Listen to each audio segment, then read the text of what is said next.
decide. Help me make the most of freedom and of pleasure. Nothing ever lasts forever. Everybody wants to rule the world. There's a room where the light won't find you, holding hands while the walls come tumbling down. When they do, I'll be right behind you. Everybody wants to rule the world. Everybody wants to rule the world. Everybody wants to rule the world.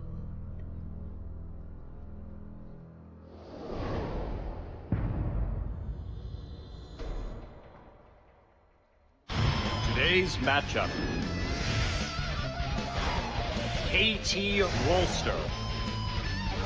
SKTelecom T1. Lotte Kokalkon League of Legends Champions Korea Spring 2016 Playoff.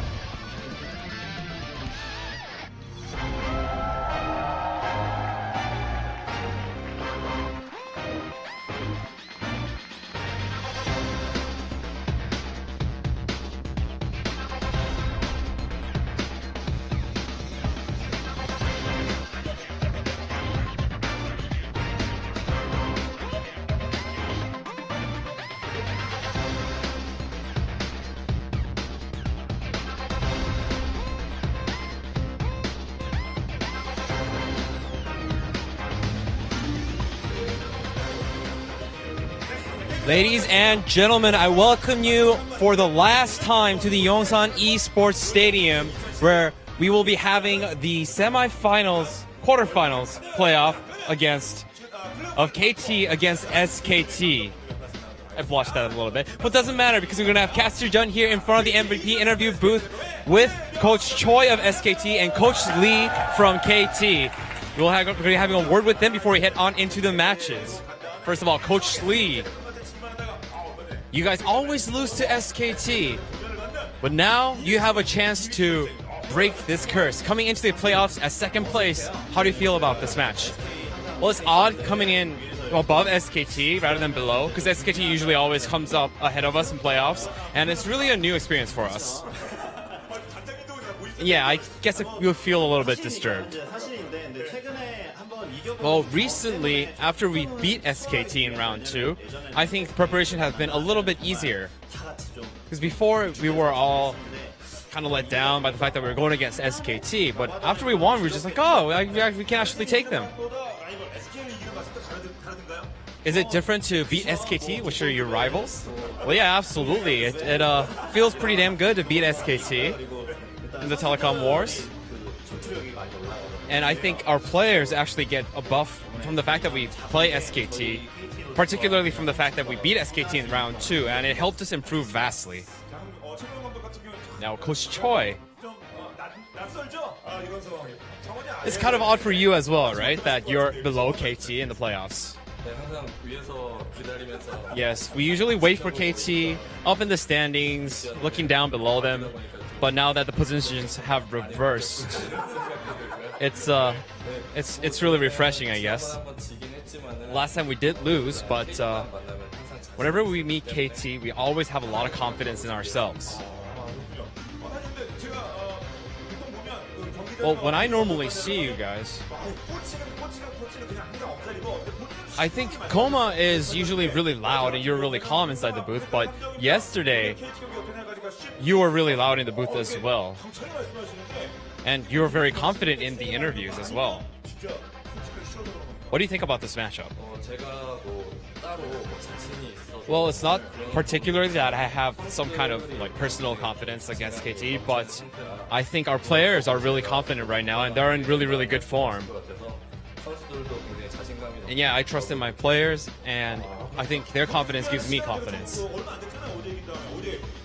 After you won yesterday, was it okay to have only 24 hours to prepare for this match? Well, yesterday we said it was about 5-5, but in our preparation time. But we always prepare for KT. But then again, we are really confident that we're going to beat KT today, so we didn't put in that much time. Well, people say that to beat Africa, you need to pull up 9 times your normal strength. And what do you think about Jin Air and SKT? Well, yeah, when you're down below in the standings, you always have to try 9 times as hard. You know, we were usually in that position, and I think they should be confident coming into this match, beating Jin Air. I think SKT usually really likes the more conservative type of plays, and because of that, I think we are more relieved to face them in this matchup. Perhaps you have been hardened by all the years of being at the bottom of the playoff seedings. Well, you know, I gotta show off sometime, you know. When the hell am I gonna do this again? Now, yesterday, SKT played all red side, and the sides have switched. There's a mix-up between the sides, so there's a lot of different strategies. Why did you guys choose different sides? I think SKT was preparing to face us, and they did not think they were going to lose to Jin Air. And perhaps that was why they were trying to mind game us yesterday. And I could see Faker's vast champion pool and a lot of strengths coming out from that. And yesterday, I think SKT were really prepared for that match, because if they lose there, it's over. And just like that, we are also at the brink. So we will be trying really hard as well. So what about SKT? Did you really like the red side? Yeah, I think red side is really good for us. And when we play blue, we didn't really want to show our cards on the blue side. And today we might be able to show some of the strategy that we've prepared. And yeah, I think KT is more of a worthy opponent than Jin Air is. You think Score will be able to carry your team tonight? Well, I think Score compared to Blank, it's going to be a really exciting matchup. But yesterday Blank was taunting us with his Chinese Smite thing. And right now, China has a lot of issues, so I'm not sure we can trust his Smite. The Score is rooted into KT rather, the living fossil of our team. And Korea is the best region in the world, so the Koreans might shall defeat the Chinese might tonight. He truly is a true Korean Smite, born and raised here in Korea. Jungle matchup, as we said, is going to be really important. Do you have anything else to add? Well, Score played for a long time, and I think he's getting older and maybe a little senile. And this match will be really fun for him, and hopefully he can gather what else memories that he can gather from champions. And the usual algorithm that they used to play is whether we meet KT or not. Last time we did lose against KT, but we will show you that we still can beat KT. And that concludes our interview with the head coaches of each team. Hopefully we'll have a great match between the two teams today. And we will begin the plays right now as we head on to the match. And the players will be entering the booths shortly with the usual cringe-worthy hand slaps to each other.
All right, guys, welcome to the Champion Spring Playoffs. I'm Doa, that's Monty Cristo, and today Papa Smithy is joining us as well. We're going to try-cast this, the latest battle in the Telecom War. The winner goes to the Champion Spring Grand Finals against Rocks Tigers. It's going to be awesome, isn't it? Yeah, it's going to be great. And, of course, what a way to close out the Yongsan Esports Stadium. Absolutely. The first match here was 10 years ago. The Shinhan That's right. Bank Pro League, or OSL, actually. In StarCraft 1, Yeah. That's right, way back when. So nearly 10 years since this studio opened, and there is no more fitting match in Korean esports to finish this time in the studio off with than SKT versus KT. It's a classic. But the fun thing about it is that for once, the shoe's on the other foot because SKT do come in the lowest seed, as the first interview was all about. And some would say, and Monty and I were talking about this, once again, it seems like a series that KT might be in a position to win, but it's always the might be with KT, and so frequently those wheels come off before the victory. Yeah, but that said, we look at the second round robin and the momentum coming in.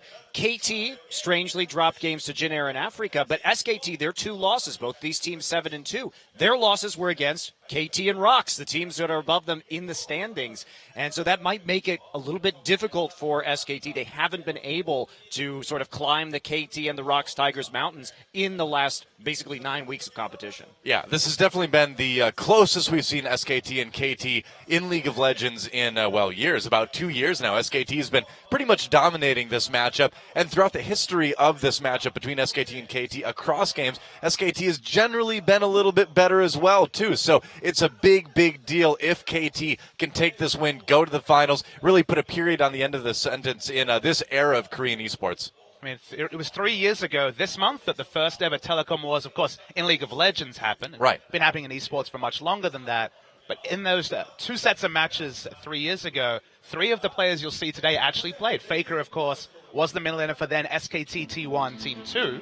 And Yeah. KT Rolster had in one of their squads both Someday and Score playing. That's right. So here's our standing so far for the playoffs. As you can see, Jin Air was able to take out Africa, then SKT taking down the Jin Air Green Wings last night. But today, can they keep the momentum going? Can this SKTelecom team that's looked good, but maybe not as great at times as we would think they should, take down KT Rolster? It's going to be tough.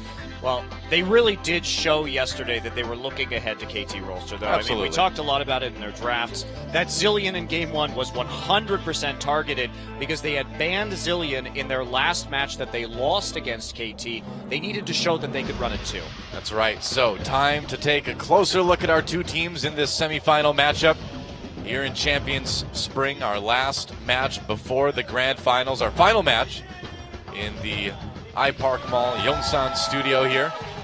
And first, we'll take a look at KT Rolster.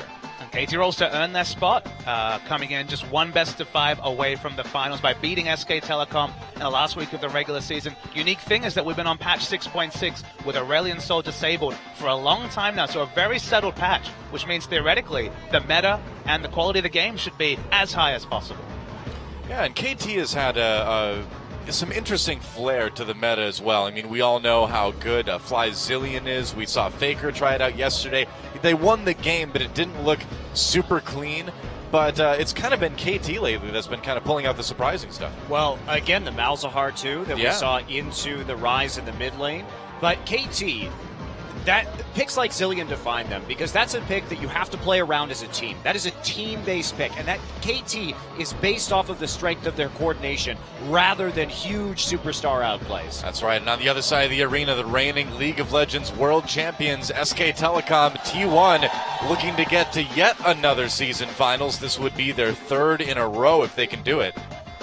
And it was an accomplished performance against Jin Air, but they definitely did lag in spots. Game 2 especially. They had a very trademark SKT comp with the Sivir, with the Maokai, with the Lissandra. Felt like they missed their early game power spikes. They came back in true SKT fashion, but didn't really have the team comp to pick up a win in what ended up being a 60-minute loss. So they've definitely got component pieces. They've definitely looked accomplished on their day, but their day is not necessarily every time they hit the riff like 2015. And that composition that you're talking about, that low range, it really showed that you have to take an advantage early, because how many times do we see a team lose with 5 Dragon Stacks and a Baron? But yet that's what happened to SKT yesterday. They just couldn't crack the base with the low auto attack range from their champions. Yeah, they just looked a little bit more passive overall, and you can see KT Rolster with that little bit better win record in this season. Not something we've seen for quite a long time. Couple of weeks since SKT versus KT, as you can see on your screen, was that clean 2-0 victory. Expecting that to be, honestly, a pretty settled meta. It feels like the priority champions are known to both teams. The big difference to me is the counter picks to champions. Like Rise, for example, one side was Sin the Malzahar, the other side we saw the Cassiopeia yesterday. It feels like the pocket, the extended bench of picks, specifically among mid laners, would be very interesting to track. Yeah, and I really like the way that KT played into SKT last time. They flexed the Gangplank into mid against the Elise Lissandra. They played the Kennen top into the Trundle support. So we know KT has had a very intelligent, very slippery draft recently, and with them choosing red side in games 1, 3, and 5, they're going to have a lot of opportunities to counterpick here against SKTelecom. Wow, look, Bang's off the charts there. He's way up there at 6.6 KDA. And now yesterday we saw best of 5 where SKTelecom was on the red side the entire time, but today they're going to switch it back and forth. And just for clarity, we don't have blind pick anymore, so what we give the advantage Sadly. to KT Rolster in choosing the side for games 1, 3, and 5. That's why they're on red side 3 times. But Right. the result of this is that it's going to be something different, because we're not going to see Sivir Maokai on SKT's side 4 games in a row like yesterday. You'd have to think. We'll see it instead on KT side, It's and most then likely. SKT side in games 2 and 4 probably. But Yeah.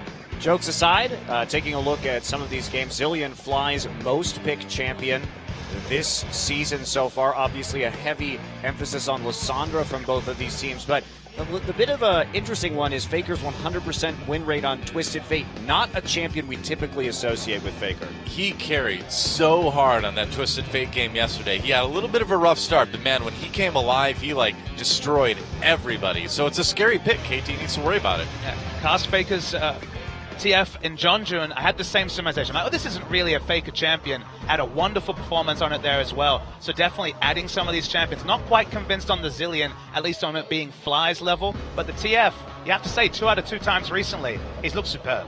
Yeah, he has, but we can't forget about Fly's Twisted Fate too. He's only played it once this season, but if we go back in time and we think about when Fly was a rookie on the Jin Air Stealths, that was his signature champion. We saw some great performances, so it's still going to be there in his back pocket if he needs it. We know how good he can be.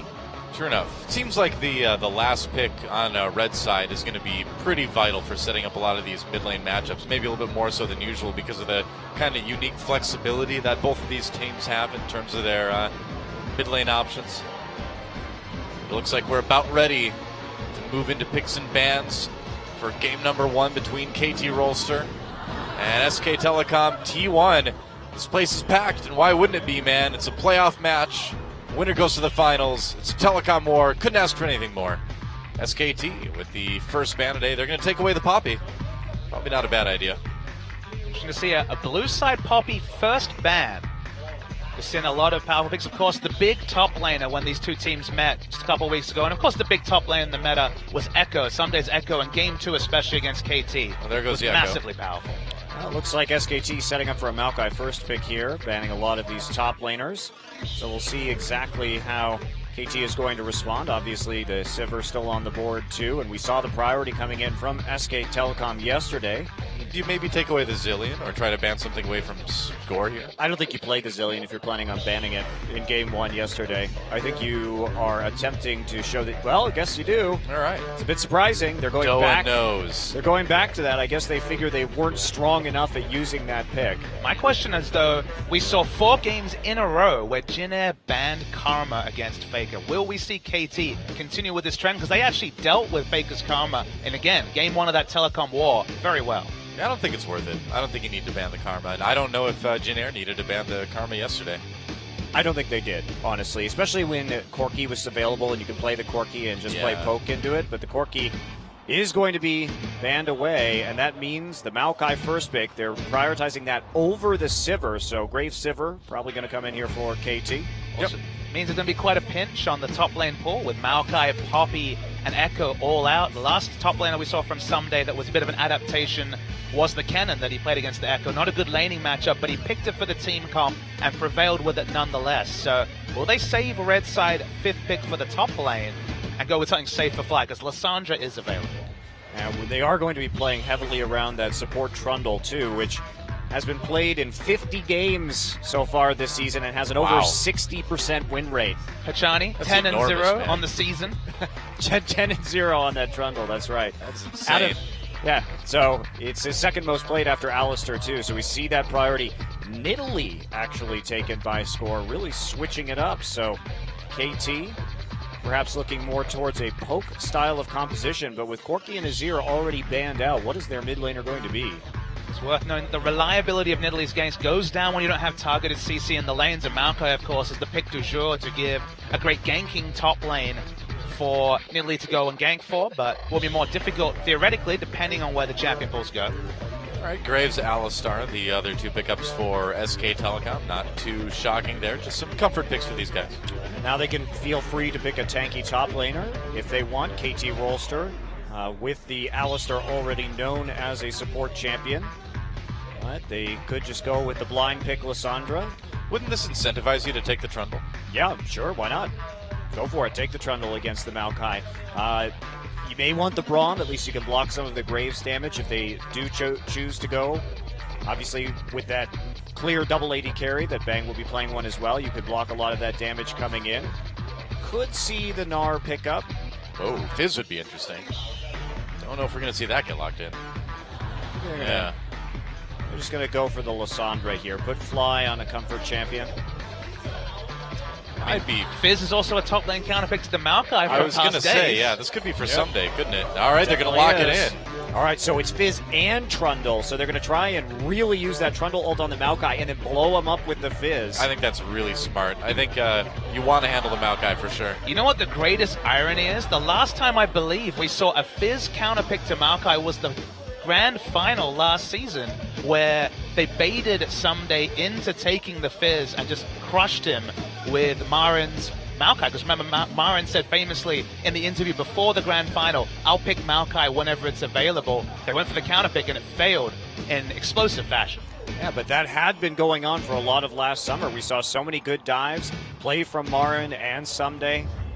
With that Fizz pick into the Maokai, it's back again as a possible counter pick, and there we go. Lucian and Lysandra will be the locks. Low range, relatively composition, not going to be the Sivir, so at least you have some more flexibility if you get that rapid fire cannon with the Lucian to execute some sieges. But SKT really just showing the same kind of pick priorities they did yesterday, but they really failed to execute in the early dives yesterday. They really didn't do as good of a job as I thought they might. And I'm sure they know that too. So coming in today, they should be aware that they need to kind of pull the trigger on a lot of those situations that they held off on yesterday against Jin. Otherwise, they're going to have more trouble than they did against Jin. I was wondering if we were maybe going to see a Fiora, but with that Fizz already locked in, I don't know. There we go. The Varus makes a bit more sense, doesn't it? Yeah, the Varus definitely a strong laning champion against Lysandra, and also you're going to want to round out some of your damage considering you already have a Fizz and a Nidalee. I guess the big question for me is, what is Fizz's build going to be these days in the top lane? I mean, that's an interesting question, Monty, but just look at this comp. KT's comp only does one thing. It only sieges, has nothing resembling a frontline, not even a Braum to imitate a frontline. Trundle's more about range disengage with the pillar rather than necessarily being a frontline tank to very late. And then SKT are running a Rocksteiger special, double teleport, looking for picks. If SKT ever get deep wards, it just feels like there's so many different targets on the side of KT for Maokai and Lysandra just wreck the backline. Well, you also have so many engage options, too, between the Maokai, Lysandra, and the Alistair, so a lot of options for flanking here. KT going to have to be very careful when it comes to vision. But, interesting statistic, KT actually has the highest wards per minute, or wards cleared per minute, out of any team in this league. So they've been very good at denying vision and denying flank wards. So this is a composition that might suit them well. Yeah, and against a jungler like Blank that's been performing well lately, but still a bit of a rookie. Score and the rest of KT should be in a good position to deny that vision too. See how much of an impact that has in the game. And my prediction is if KT can get the massive 1-4, if they have Fizz just running all over the top of Maokai, killing him in side lanes, the comp makes sense. But if somehow SKT go even, I really worry for KT. Well, we'll find out. The Telecom war continues. SKT versus KT, a battle to see who goes to the finals. Let's see who takes game 1. Holding hands while the walls come tumbling down. When they do, I'll be right behind you.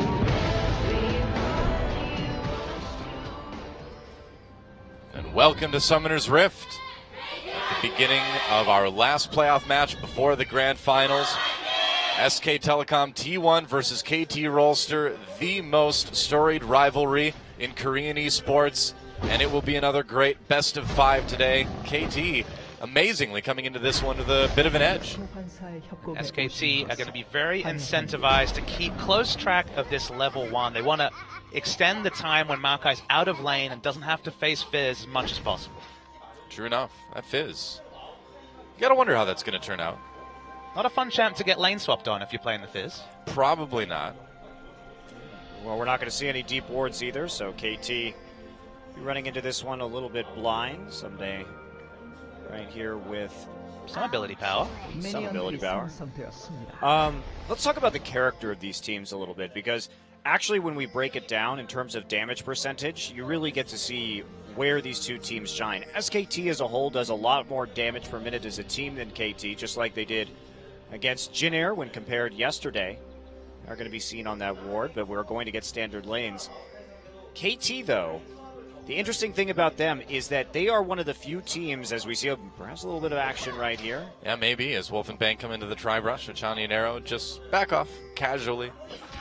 So one of the things that's interesting about KT is, while Someday is very high when it comes to percentage of his team's damage at about 25%, both Flying and Arrow are on the lower end of the spectrum in their respective roles. But what it means is that Someday, Fly, and Arrow all do basically 25% of the team's damage over the regular season on average. So there isn't really like a big carry force on this team. They really win or lose together as a unit, and everything is so incredibly equally split up amongst their primary carry positions. That hasn't always been KT's identity, especially at the start of the season. We remember them playing a lot of delay comps, trying to get to 5 Dragons, trying to get Fiora big, because of course Someday still has that carry identity in the top. The meta has changed a little bit, and there are definitely games where Someday dominates the damage percentages. We don't really see Fly on champions that traditionally pick up really high DPMs outside of maybe the Varus that we see him on this particular game. But Varus can certainly do a lot. as the meta has shifted, there definitely is less opportunities for Someday to carry, unless, of course, he pulls out a very old counter pick like this Fizz. Yeah, I find it interesting, too, because if we think about SKT's games yesterday, it was a lot about individual outplays. When we saw sure. Faker and making those and Bang making those really big plays. But with KT, when we think about their use of Zilean, it's about coordination. It's about using teleport well. It's about using the minion waves well to dive turrets and operate as a unit. Oh, score. Getting chased out by Blank actually early on. I mean, to me, the thing that makes KT different when it comes to Zilean is that Fly's laning phase on Zilean, it doesn't look like this weak laning champion that often can struggle in a lot of matches. He actually has a dominant laning phase on a champion not known for dominant laning phases. And then when Score gets in the enemy jungle, he always has the minions controlled in a way to either have it pushed in if he needs to, or have it pulled back if that suits it. I think it's just, again, the character of Fly, who does have mastery of champions we don't see a lot of people play. Malzahar and Zilean, probably the most ample of examples. Yeah, true enough. Pretty quiet game so far, though. Everybody in their own lanes. The farming's been farmed. Oh, Wolf tries to go for the engage, gets a double pulverize. As soon as I start talking, man, the trades start happening. A little bit of aggression. Arrow taking the worst end of that. Wolf can sustain his way back up there pretty easily. And we come back to your question during the Champ Select, Monte Cristo. What type of Fizz build are we expecting? Because AP itemization in general, has been pretty heavily nerfed on the 2016 patch. There was some changes around Fizz's W that meant AD Fizz was less of a priority, but still had some power. I have a sneaking suspicion we're going to see Trinity Force, but honestly, it just depends what Someday's really been thinking about. Yeah, I'm actually really curious because so much has changed in the itemization ever since last year. So it's a much bigger question right now as to what this Fizz is going to be going for. And it really changes, too, how it works against the Maokai. Because you remember that big change in terms of counterpicking Maokai now that he has more magic resist, it's harder to counterpick him. We saw some players sort of returning to that Gnar counterpick earlier on, but you have to remember that a lot of the reason why that matchup worked was because the damage from Hyper was magic damage on the stacks. So therefore, you got a lot more value from getting the 3 stacks off and chunking out the Maokai. Now that he has more built-in magic resist, it's still good, but it's a lot less good than it was before. And I don't know how the Fizz really stacks up.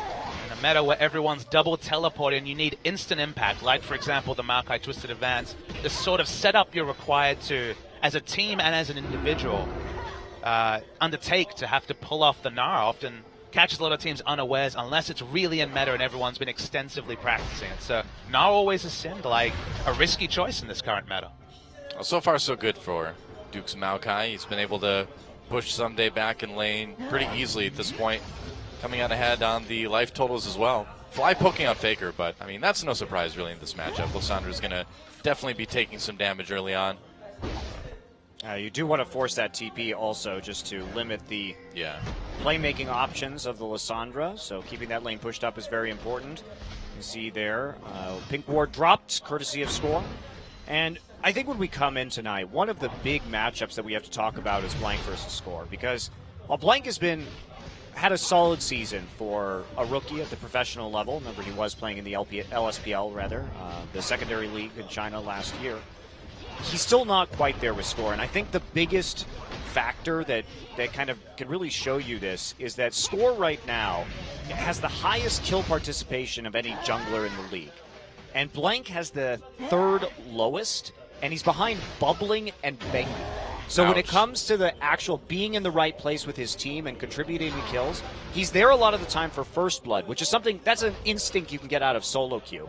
But when it comes to actually contributing to the way his team is going to win and getting involved in those team fights, Score is way ahead of him, way ahead. He's got a lot more experience, too. Yeah. He's even pulling ahead in CS already in this game. And there's another way to look at the kill participation stat as well, and it's that when it comes to Score, as you mentioned, he's the experienced head, he's the captain of this team.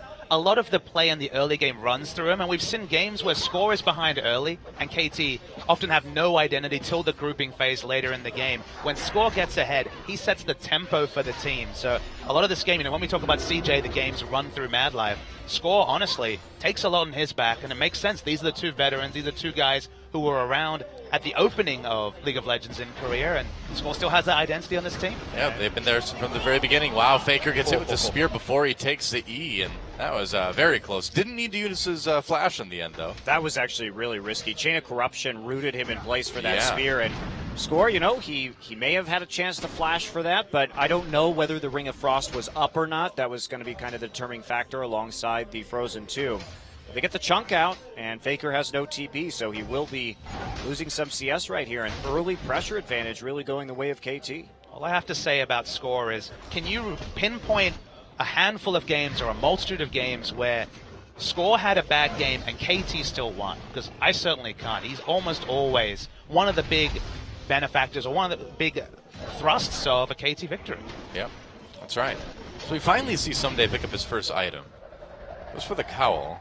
So a little bit more of a defensive build, I suppose, from this Fizz. I mean, tank Fizz was... I mean, when we saw Fizz finally first enter the meta, we saw some very DPS-heavy builds. Zatai, of all people, was loving Bloodthirst to Trinity Force. He played the Ruin King, was often a damage item, either 2nd or 3rd. And then it became Trinity Force, Frozen Heart, into tanky. I still expect there to be some semblance of damage, but starting with Spectre's Cowl is really respecting the base damage values from Maokai. I think it just shows you that Duke's already kind of winning this matchup up in the top lane. Like, Someday is not really putting a lot of pressure on this Maokai. He's down in CS. He's been down in life in every trade. It has not worked out so far. It is a bit curious, though. Yeah. It's a bit curious. I'm a little bit confused why you would pick the Fizz, but again, a lot of champions benefit from the tanky build because of the strength of Iceborne Gauntlet right now, which is still definitely an option, at least later in this game. But is that really going to be better than playing a Gnar? Well, that's the thing, Monty, is that, again, if Someday does not have significant kill pressure on the Maokai, if KT cannot manufacture a 4-1 and they don't get some crazy snowball in the mid game that makes team comps irrelevant, I just don't see how champion for champion, 5 champions for 5 champs, KT can hold up to what SKT has drafted. Well, their hope would be just to win the poke combat and try and siege and then pray they can disengage in time, but that is Maokai, Lissandra, that's Alistar. going to be rough. It's going to be real rough. Oh, yeah. Well, Blank finds score again in the jungle. He's going to push him back a little bit. Nobody collapsing, though. Blank continues to be a little bit down in CS. KT Faker just has been so low in that lane for so long. It's actually amazing that he hasn't had to use that flash yet. Max is on the W, so still looking for damage to auto-attack trades. It isn't just an E-Max for Playful Trickster, just for matching wave clear. And naturally, if you're not maxing Playful Trickster, you will lose in terms of wave pushing. That's why the CS advantage is there for Duke. Sunday's just getting crushed, though, in that lane. Yeah, the tower, though, is getting so low just in this 1v1, and that is a major concern because KT, they need to keep the pressure on with this composition. They have to be the ones grouping up and sieging in this early game, and going behind a tower would be not great. Well, that's the thing, right? I mean, you never want to be the siege comp that can't siege. Otherwise, you are not a comp at all. That's fair. I believe that's how the quote goes. You're just a bunch of dudes on the rift. Blank over the wall. He's been doing a good job of keeping score. Wow, Faker's going to chase. There's the ult score in a lot of trouble. They try to pick it up with the collateral damage, but it's not enough. The heal keeping score alive. Wow, Fly to flash for that chain of corruption, but really nicely played by him. Score getting out just barely. Man, that was very, very close. Did get 2 summoners for 1, though. Yeah. Faker's flash still up, though. The summoner that will never be used. He's been really poised with it so far. Yep. Certainly has been. You just have to wonder. When they have such good wave clear in mid of the ult power. Yeah, several used. Trying to go in this. They thought maybe they could make a play with score, but there was a ward there. They saw him coming in. Didn't work out. You definitely don't make that play when you're so low and there are 2 TVs up on the other team. Just making sure that it was going to be okay in that bottom side, but there's no actual opportunity to go in. This tower is not going to last much longer. You just follow the logic. You're like, why the Fizz? You have to think about, again, we remember the counterpick nature, but you look at the other lanes. Strong wave clear from Varus, strong wave clear in the bottom lane. Obviously, it's going to be Fizz pushed in against the Maokai, so you think, okay, is he going to build a damage item and then have the jungler gank for the lane and try and get a snowball? Well, that didn't happen. He built tank. So building tank in this lane strikes that, okay, the jungler's not going to pay any attention to top. But it doesn't really feel like Score has been doing the Nidalee thing of holding down Blank in the enemy jungle. He hasn't been ganking the other lanes either. So it just doesn't feel like the pick has really done anything. It's almost like they're picking Fizz and then just stalemating in the early game, which is very bizarre. And this is where you wonder, why not Nautilus? Why not anything else? Yeah. Any other champion that builds Iceborne Gauntlet, Sunfire Cape, and Spirit Visage. Well, I mean, they're trying to be clever, and it's, you know, maybe not on paper the worst pick, but, and it also is a best of 5 too. So if this doesn't work out, it's not the end of the world for KT. Well, he got a Dark Seal, so he's got that going for him. There you go. Yeah. There's some damage. Oh, he's got Bombi's Cinder now too, so. And we have to If he think it's going to stands be next to Duke, there's going to be damage there too. And it's going to be the meta build. It's obviously going to be Sunfire Cape, Iceborne Gauntlet, Of course. and Spirit Visage. The top laner build. Yes. That's right. It's just how you're going to do damage to the good old Spirit Visage Rush Malcolm. I'm withholding my judgment, Papa Suthi, because I haven't seen this. Maybe, since I don't know what the Sunfire Cape Iceborne Gauntlet Fizz will do to the Maokai, perhaps there is some sort of power spike that someday knows where he's going to be able to play all in. I mean, look, it's very similar to Trendy Force, right? It's still going to be very similar. It's just going to be lower damage output, and I just feel like if Duke matches him in tank items, there's just no way for those 3 core items to actually give kill threat to something. Yeah, I'm inclined to agree with you in theory, but I am waiting for the practice. All right. Give me 20 minutes. We'll be back to Yeah, pretty sure. We will see. I'm pretty sure you're right, but You know, Faker's been able to do actually a decent amount of damage to the mid lane turret as well. Someday coming down now. Ping's going. SKT knows he's there. The Duke's going to just use this opportunity to get a lot of damage done on the turret. Yeah, Faker just calmly backing away. Someday going to track back up to the top lane. But what's going to happen to his turret by the time he gets there? It's going to take more damage. That's the answer to that question. Oh, two analysts we couldn't come up with. I'd take Spoilers. that. I got that one, guys. Don't worry. Spoilers. Oh, teleport coming in. They're going to try to catch score, but Faker's a little bit late on that one. Now, they had Maokai there, too. Duke was in position, but didn't work out. Lane pressure in top, lane pressure in mid. Why not go for the invade? I suppose. Wow. Trundle is always really upset about putting those pillars down. All right, well, the lane's stalled out in top lane. They're going to just keep that pushed, I suppose. Actually, Faker's turret's taking a lot of damage, too, hasn't it? Such as Varus. Yeah, it does happen. I'm concerned about SKTelecom just because this is the same sort of passive play style, misuse of teleports in the early game that we saw yesterday. And remember that they can. Why would you teleport to the mid lane right there? You want to teleport away from the mid lane? Yeah, sure, maybe you're going to try and catch score out, but that's a low probability play, most likely. And instead, you give up quite a bit of pressure.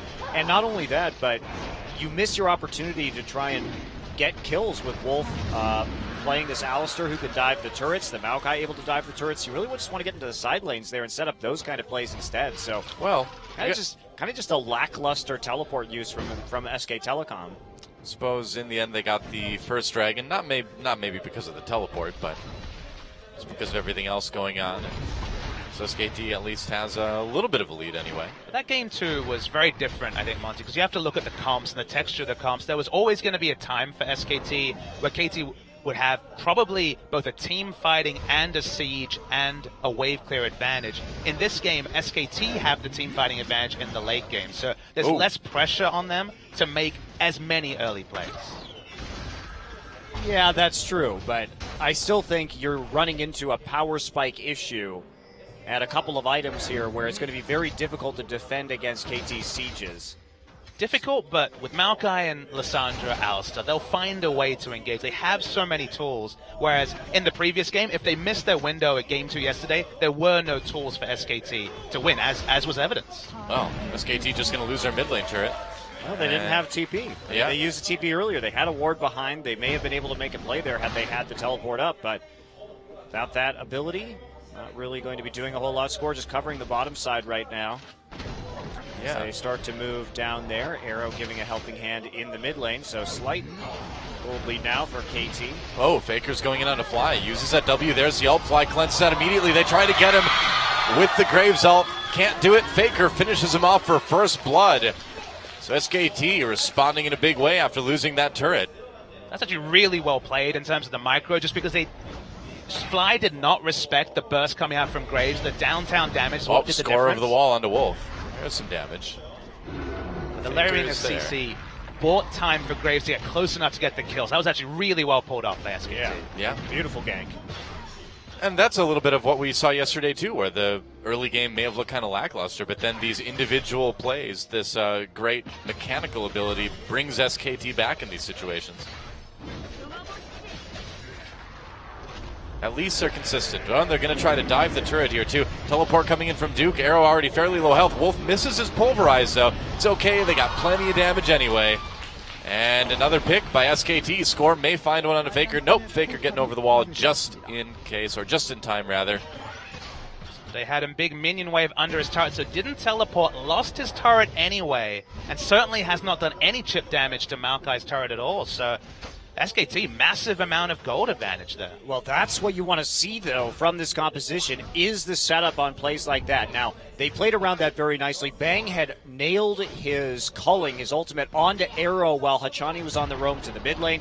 Already had him chunked out.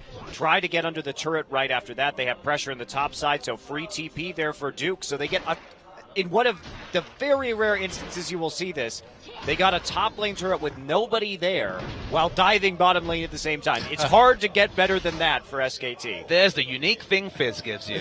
No wave There you clear. go, yeah. Well, He lets yes, you lose your turret. If you don't max E, that is going to happen. Nice. The hidden buff. Hidden feature. That's right. For good old Fizz. Now with turret losing action. Well, they've got the mid lane turret in mind now, and it's only got about a fourth of its health left at the most. mean, a lot of people have been talking about the power of items propelling certain champions like Echo to being just unassailable top laners that can't be beaten. Fizz has always had good base values, so you can definitely track the logic of the meta build being this Sunfire Cave Iceborne Golem item-focused build, and Fizz fitting the mode, but against Maokai, I just struggle to see how it's going to be pulled off. It didn't used to go this way, right? The way this used to go is that Fizz just 1v1 kills the Maokai. All the time. Year, ridiculous. You saw that happening.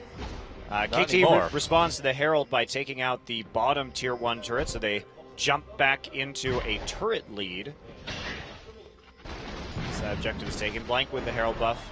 Yep, they do have that slight gold lead right now. It's basically dead even, though. Dragging up in about a minute 20. SKT was able to get that first one, so we'll see how much priority they put on keeping those stacks going. KT just have to be so vigilant with the pink ward lines and ensuring there's no flank pink wards for Duke, for Faker. Right now, Duke has no teleport, but we'll be up in a couple of minutes. Fighting around objectives, setting up anywhere. You know, this is a comp that wants to set up and poke with their sheer range and wave clear. Setting up is going to be so tricky for KT to respect all the initiation options SKT has. Yeah. Absolutely. Our score is way ahead in CS in the jungle. Also, even levels, though. Crazy power farm. Rylai's rush, so no Rod of Ages. Yep. Clearly wants to have the power now, but also the health that Rylai's provides. A little bit of everything. Has been the more common Nidalee build. That goes into Rylai. Rylai's recently among the junglers here in Korea. Been some shenanigans games where it's been Runic Echo into Rylai's into like 25-minute Rod of Ages just caused though. Bang popping the culling as he gets chased a little bit by KT, but they have to back off almost immediately. And that's a lot of damage for Chani to take right before the dragon spawns. SKT doesn't exactly have the best vision around the dragon pit right now, but we'll see how much they want to try to go for it. Well, with Wolf recalling, doesn't look like they're going to be worrying about it in the near future. It's interesting to take note that Someday didn't use his teleport to follow Duke. Duke's going to have his teleport up again. Someday hasn't used his in the whole duration. So all the threat of teleport has given KT is more time for Someday to try and stay competitive in farm. Remember, he lost his turret, hasn't taken a counter turret, and is still considerably behind in CS. So this is just KT buying time for Someday to hit those items that we talked about. This better be an epic power spike, Papa Smithy. Otherwise, I'm going to be super disappointed in this Fizz pick. You won't like Monty when he's disappointed. So that's most of the time. Do not yeah, okay, that's true. That is true. I know specific people that really don't like you when you're disappointed. Everyone thinks you're okay most of the other times, though. Well, Dragon's been alive for a little while now. KT still has the angle on it. Faker found out. Gets out with the glacial path. Someday waiting to see if he needs to TP down there, but it doesn't look like they're going to need him this time. See how much SKT wants to fight this. Well, I don't know if they really do. KT is just trying to clear vision so they can get some poke down and take this a little more safely. Remember, they do not want to really fight this dragon. They want to make sure they can get it uncontested.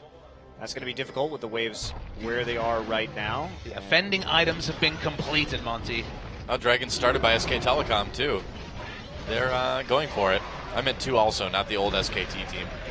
All right, they should be able to get it. Teleport coming in, though, Someday. Looks like KT, are they going to actually fight it? Hachani gets jumped on by Wolf. SKT with an easy kill there. Now Fly in trouble. SKTelecom, Betlink with the double kill, and it looks like they're not done their score. Trying to run, Arrow gets picked off by Bang, and SKT takes the mid lane turret. They're going to take out score, and they are absolutely routing KT Rolster. Someday wasn't even there. He went back to base. There is no reason, if you are KT, to take that fight. You need to set up and poke at the dragon in advance. You absolutely cannot go in for that fight later on.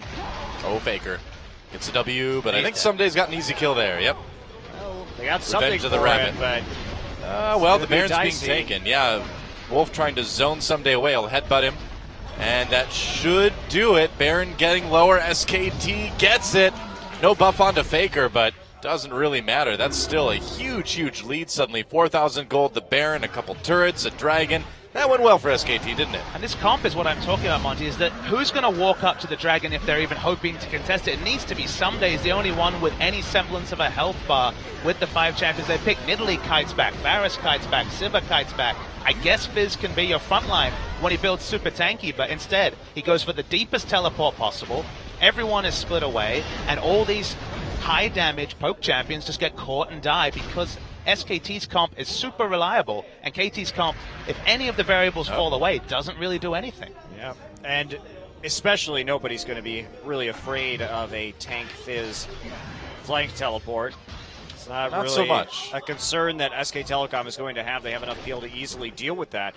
So this game, I mean, you just got, if you're KT, you cannot play this composition that way. You have to be getting the poke first and not reacting and trying to team fight after SKTelecom is already grouped up and can collapse on you so easily. And again, in this comp also, Monty, the KT, I don't mind the Fizz flank teleport. It's just no one actually goes in with the Fizz. Sivir is not going to be sending Varus into the front line, or Score is not tanky enough on the Nidalee. I guess Trundle can do it, but it just isn't the synergy for flanks to be a game plan KT can pull off. No, definitely not.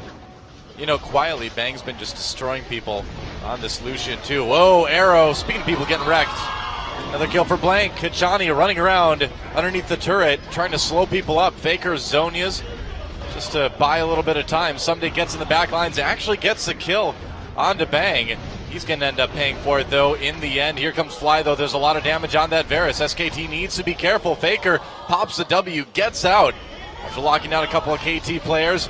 But KT not done yet. Fly in a little bit of trouble. Duke gets a kill, and now he's got the 1v2. Someday chasing Wolf down. So a bit of a messy team fight. But in the end, SKT still coming out, well, at least even anyway. Well, I mean, right at the end there, Duke just went big, gets a double kill. Faker's still putting down the pressure, too. So I guess ahead really is what you want to call that. Yeah, 5,000 gold. There's another turret thanks to Faker, who was able to retreat right back into the mid lane.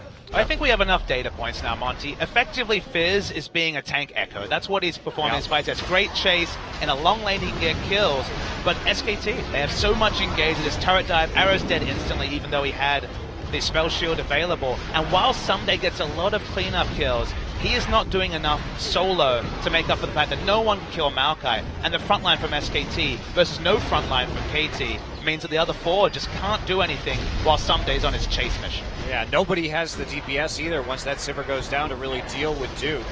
See him just rolling through right here, takes out Fly. It is a 0-3-1 Sivir with 2 items, so she can't do anything to Duke either. Wow. What's even more impressive is Duke hasn't even bought a QSS against Achani yet. Yeah, that's a good point. He's not afraid, man. He doesn't have to be afraid in this particular game. When you only have that one frontliner, it just doesn't matter. You only have one tank to deal with. You're going to be happy just ignoring him and hitting the back lines anyway. Once that pillar is down, there's not really anything else that they're going to be able to do. Yeah, so 6K gold lead now for SKTelecom. They're up 4-2 in turrets, 2-0 in dragons. The difference between Fizz and the Echo, the chase potential is similar, but the laning phase is so different. It's on full display here. No ranged wave clear like Echo's Q. Much less powerful laning phase, and unless Score is going to camp your lane and gank the opponent relentlessly, it just feels like you're all-inning on chase when every other thing is falling apart for KT. And there's no way for Score to do that either this game. With the Varus in the mid lane who's going to be pushed up, Score has to be there to provide vision and pressure to deny the Lissandra, and so that's what kind of the game plan was, leaving Someday a bit high and dry. Pretty much. SKT coming back for the turret. They take it. Ult onto Arrow. Wolf tries to go for the engage. Arrow flashes out of it, though. Wolf pops that Alistar ultimate. He's getting slowed up a bit. Faker, though, threatening with the glacial path, and KT's going to back off a little bit. Meanwhile, it's a great Someday chase. He's going to get the TP. Yeah, that's right. And he's coming in behind SKTelecom. Duke trying to run down. Faker caught in a 3v1. Someday gets the ult off. Nice Zonias by Faker to negate that. SKT trying to back away from this one. Someday is not going to let him, though. Duke coming in. He's finally there. And the threat from that Maokai is enough to get SKTelecom out of the fight safely. A really nice 5-man disengage, but you see the difference between the teams. Duke can just stand in the front, throw out saplings, charge up his Q, just be the person to buy time for every other member to move behind him. And KT don't have that same option, even though KT are the team that want to have someone in the front when they kite back after taking an objective. Oh, speaking of objectives, SKTelecom gets their third dragon of the game. Just doesn't work as a 5-man unit, I don't think, Monty. I didn't like the draft when we saw it play out, unless you have this really big strategy to just kill the Maokai. But after all the buffs and just with the change in itemization since the last time we saw Fizz as the meta counter against Maokai, it's just not the same world. That was the X factor, is the Fizz going to be able to actually split push effectively? Remember, too, Fiora was up also. True. They hovered over it. If you want to go for a 4-1 split push, seems like the Fiora is just a better option right now. Recall that Fiora was banned out every single game by Jin Air yesterday. We've seen it work. We saw it work. Expression played it into the Echo. You do have to build a little bit more glass cannon these days, but it can still execute the split push. It was Karma and Fiora banned every game. The Karma, of course, we've seen plenty of Faker Karma. We've only seen the one game recently, as you mentioned. The only recent data point is Expression still making us, to some degree, a believer of Fiora top, but clearly Duke's been spamming it if it was deserving of 4 bans. And someday, probably the most famous Fiora player in the league. Yeah, very true. SKT takes about half the health off of that turret, that very short but effective push. And with the kind of lead they have right now, with what we've been seeing happening in fights, it kind of looks like SKT is going to be closing out game 1 at least as the winner, but how quickly and how methodically can they make it happen? Very. I mean, they can just go to the Baron right here, turn on them when they try and engage. That's the idea. Speaking of turning on people, someday it takes a bit of damage. As long as they commit to the Baron and then the turn, they will have an opportunity to just re-engage onto KT, and KT's not going to have the time to get the necessary poke that they so desperately require. But Duke's got his teleport now too, so he'll be able to get over to the fight anytime they need him. KT, though, they know what's up. Just trying to keep SKTelecom off of that Baron for now. So hard for KT to get vision down when they have such a squishy core. Only really Nidalee is slippery enough next to Trundle to put down wards. They don't have 5 different people that can prop up and look for vision, so they have to be very careful when they do. Very true. SKT just waiting for that opportunity as they keep baiting the Baron. Duke, the split pusher in the bot lane, it looks like. High Spawn Gauntlet Thornmail, here we go. Yep. He's ready. No Mercurial Scimitar yet, sadly. March of the Ents. He's a battle tree. Well, Faker takes a lot of damage from that Nidalee spear, but he'll just recall. He's got his teleport, if he even needs to use it. Can you just think of other things, Monty, that have come in the meta since last year? Grasp of the Undying, of course, means that Maokai is now the ultimate sustain lord in lane, so... double health back, nice. Yep, so sure. the itemization doesn't really work as well, and then with no itemization, both Fizz has been nerfed and the Keystone Mastery makes him more sustainable in lane, so you have to say at some point, the indirect and direct signs are there. Just exclaim, probably avoid the Fizz counterpick to Maokai. Surprising. Well, it's not working this time. Well, I don't think it works any time. Not anymore. Honestly, it didn't even feel like it worked reliably by the end of the meta. Yeah. Teams had mostly kind of figured out the laning matchup. We weren't seeing like multiple kills from Fizzes against Maokais anymore. True. SKT just playing it out safe. Got that nice 7,000 gold lead still. And not going to start the Baron quite yet. It's just, what can KT do? They are a 4-1 team that has no map control. They clear waves and push them back into the enemy. They're just trading farm. They can never actually enact any of their win conditions because Someday has no pressure, and if they group as 5, they're against double teleport with only a single teleport themselves. They're just waiting for SKT and hoping they win a lucky fight somehow. Well, they're doing a good job of at least keeping him off the Baron with the poke that they have. They don't actually have to commit to the pit, and the amount of poke damage Baron itself has done for SKT is quite large. Here we go. Baron being started by SKTelecom now. Score throwing some pretty effective spears over the wall. Score and Blanca equal level. Here comes the teleport coming in for SKTelecom. Faker's going to come in the back. Oh, Chains of Corruption misses from Fly. Baron getting very low. Baron taken by Score, though. A kill immediately comes in favor of SKTelecom. Can they win this fight against the Baron up KT, though? Someday in the back lines gets a kill into Bang. SKTelecom could be in a bit of trouble. Faker dueling with Fly on the side, pops at Zonius. Another kill comes in for Blank, though. Varus gets the win in the mid lane battle. SKTelecom finally turning this one around.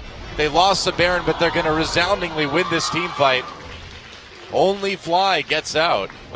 Can't force anything, Monty. You just wait for the enemy team to rush down Baron and steal it, apparently. I guess so. Scored it It's a a great score way. job of getting it there, and I guess the coaches weren't lying. Korean Smite is better than Chinese Smite. It's definitive now, yeah, it's true. Remember, we said KT couldn't siege 4-1. They weren't winning the split push war. They needed SKT to give them an opportunity. And here's a glorious one for score. Okay, they don't win the team fight afterwards, landslide, but that KT's win of the Baron, the claiming of something on the map, is more than they've got for the past 20 minutes of this game.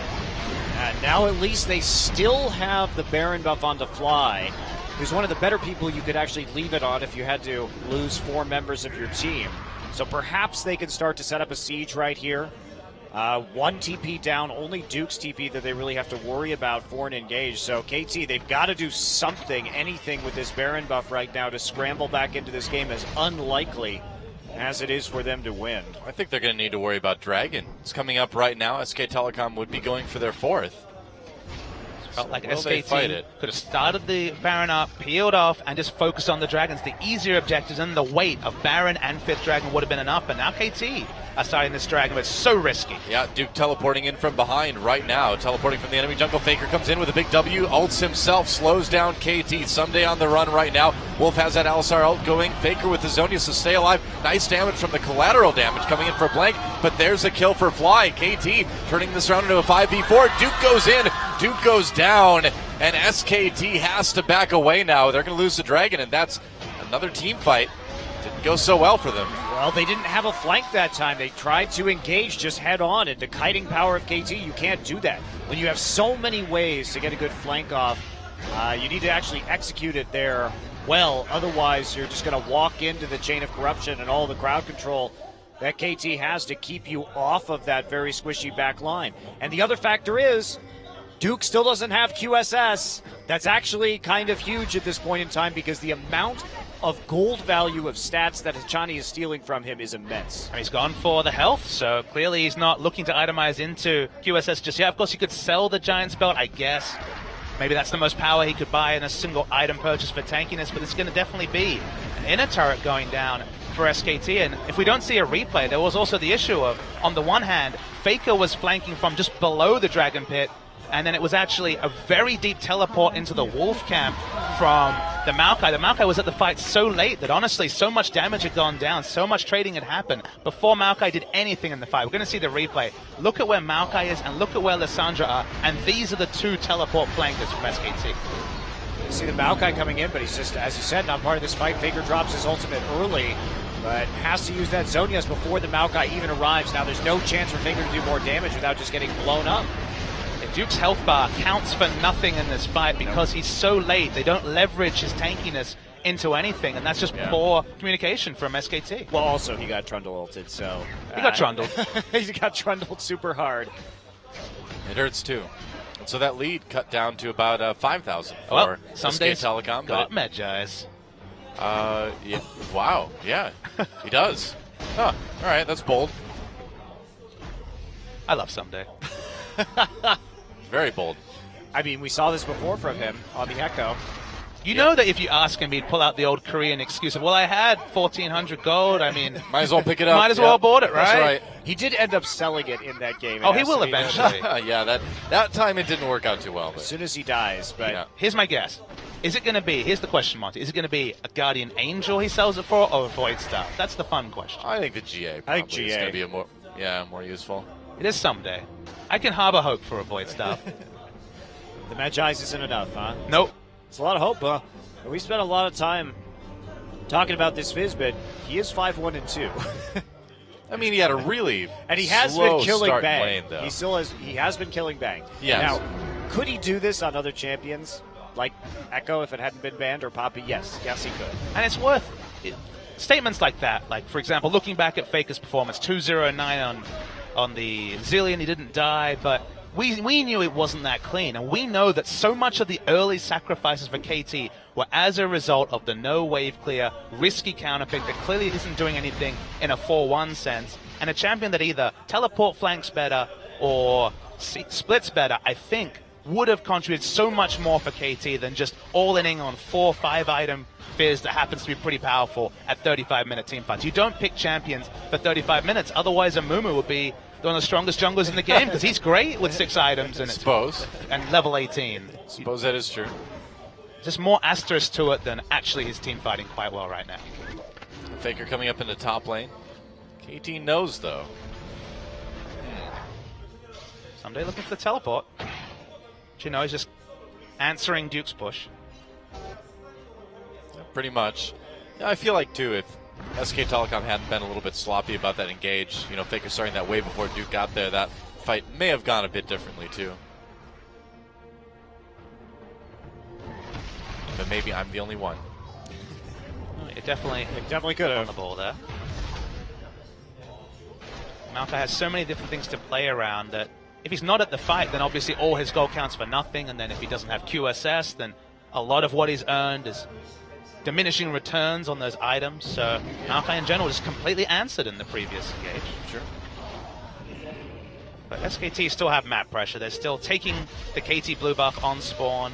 KT again just pushing lanes because we return to what does KT do proactively?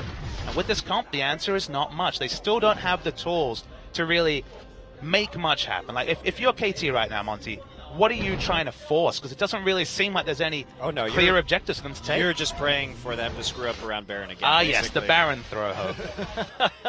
Well, it's time. It is time for a Baron. Both junglers level 18. Score's farming has meant that he's always been equal level, and one of the reasons he claimed that last Baron was that he was level 16, just like Blank, despite having no access to his jungle for so much of the game. Well, he's got to steal an opportunity again. He's got to. Teleport coming in, though. Looks like they may turn on this one. Yep, that's right. Duke comes from side onto Arrow. Arrow pops that spell shield, tries to get away immediately. Nachani chasing Duke back. SKT funding through this choke. Here comes Someday around the side. A kill for score already. SKTelecom, they're not going to win this one, I don't think. Not unless Wolf makes a big play right here. And it's too late. His big play is going to be getting killed. Oh, Someday, though, they're turning around. Wow, Faker locking people up. Blank and Bang doing the damage. Flashing away is Faker now, though. And it's still a 3v3 that's looking a little bit dangerous for SKT. Dodging some skill shots. Whoa, not that one, though. Not that one. Holy smokes. Fly gets the kill onto Blank, and now Score chasing Faker down. He nearly gets hit with that spear, but he gets away. And these fights, man. Again, SKTelecom botched their engage, and we see the lack of QSS is really hurting them because Maokai came in first right there, but Maokai and Lissandra have to go in at the same time. Otherwise, that's just going to happen. Trundle ult hits Maokai, everybody just turns on to Maokai, and he's dead before anyone else on SKTelecom can do anything at all. Pretty much. Exactly what happened, Monty. And it was an over pursuit by first Duke and then Someday, because both of them pursued into no vision bushes. Look at where Duke is. He's completely alone once again. Even though Lissandra starts this fight looking for engage, the Trundle pillars enough disengage. And before it was Faker taking free team aggro, this time it was Duke just dying for free in the front line. So once again, they get no value out of Maokai, both from the Trundle ult and everything. And then it's Someday disrespecting and walking into a 3-man gank rush, dying himself. So both frontliners really don't count for a lot, and that's why the fight goes pretty even, all things considered. Speaking of fights, looks like there's one going on down by the Dragon. Wolf tried for an engage. Everybody backed off, though, for the moment. Dragon is up again. It's important to note, too, that the support right now is basically making Maokai half of what he is because he's stealing he steals 20%, then another 20% over 4 seconds. And he's also taking about 35% of his life over that same period, which is why you see the Maokai dying so quickly.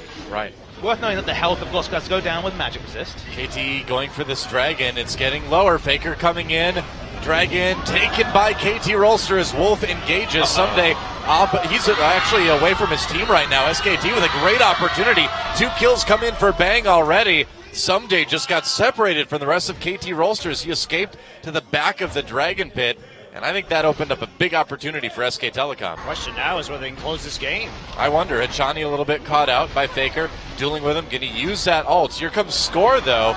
But while all this is happening, SKTelecom rushing down the middle of KT's base. Nice move by Faker, goes out on the E, dodges the spear, slowed down by the pillar, though. SKT, at the very least, will be claiming an inhibitor, and they may be able to end it. Arrow and Fly, the two big damage dealers on this team, have a long time before they're up again. Someday goes for a last-ditch effort, trying to playful trickster his way to a defensive victory, but it's not gonna work. There goes Hachani, and SKT taking down that second Nexus turret, taking out the Nexus, and SKTelecom gonna win a very back-and-forth game one. What a series this is gonna be.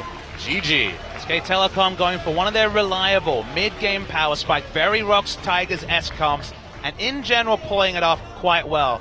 If you squint a little bit at this Fizzpick, it looks a bit like a Draven Monte Cristo. It looks a bit like KT trying something special, thinking they have this read on the meta, like some other teams perhaps in NA have tried to do, and their read just didn't come true. The Fizz, couple of good fights, but 45 out of 50 minutes was pretty useless. Hey, at least the top laner built tank items, all right? There is a bright side to this, at the very least. Is that a bright side, really? Well, I don't think so. in the grand scheme of things, actually, yes, Doug. But in any case, I mean, coming into this game, we did see a little bit of a lack of engaged presence in the late game from SKTelecom that lost them a couple of fights they probably shouldn't have lost. But that last Dragon, overcommitment by KT. If you're KT there, you need to be worried about the Baron. You can't be worried about them taking Dragon number 4 at that point in the game. It's not really that relevant. And SKTelecom finally finding the good engage on that last fight to clean it up. And KT only got the meaningful objective from stealing away a Baron that SKT didn't peel off well. They had a comp that couldn't force anything. It didn't 4-1. It didn't really force things to happen. And SKT, you teleport enough with Lissandra and Maokai, you'll eventually get the engage and win the game. I think what's interesting about this, though, is what happens when KT does have a better composition. They drag this one out for quite a while. Well, I think we're going to find out when we come back, guys. SKT versus KT Game 2.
Welcome back to the Champions Spring Playoffs. Duke getting the MVP for game number 1.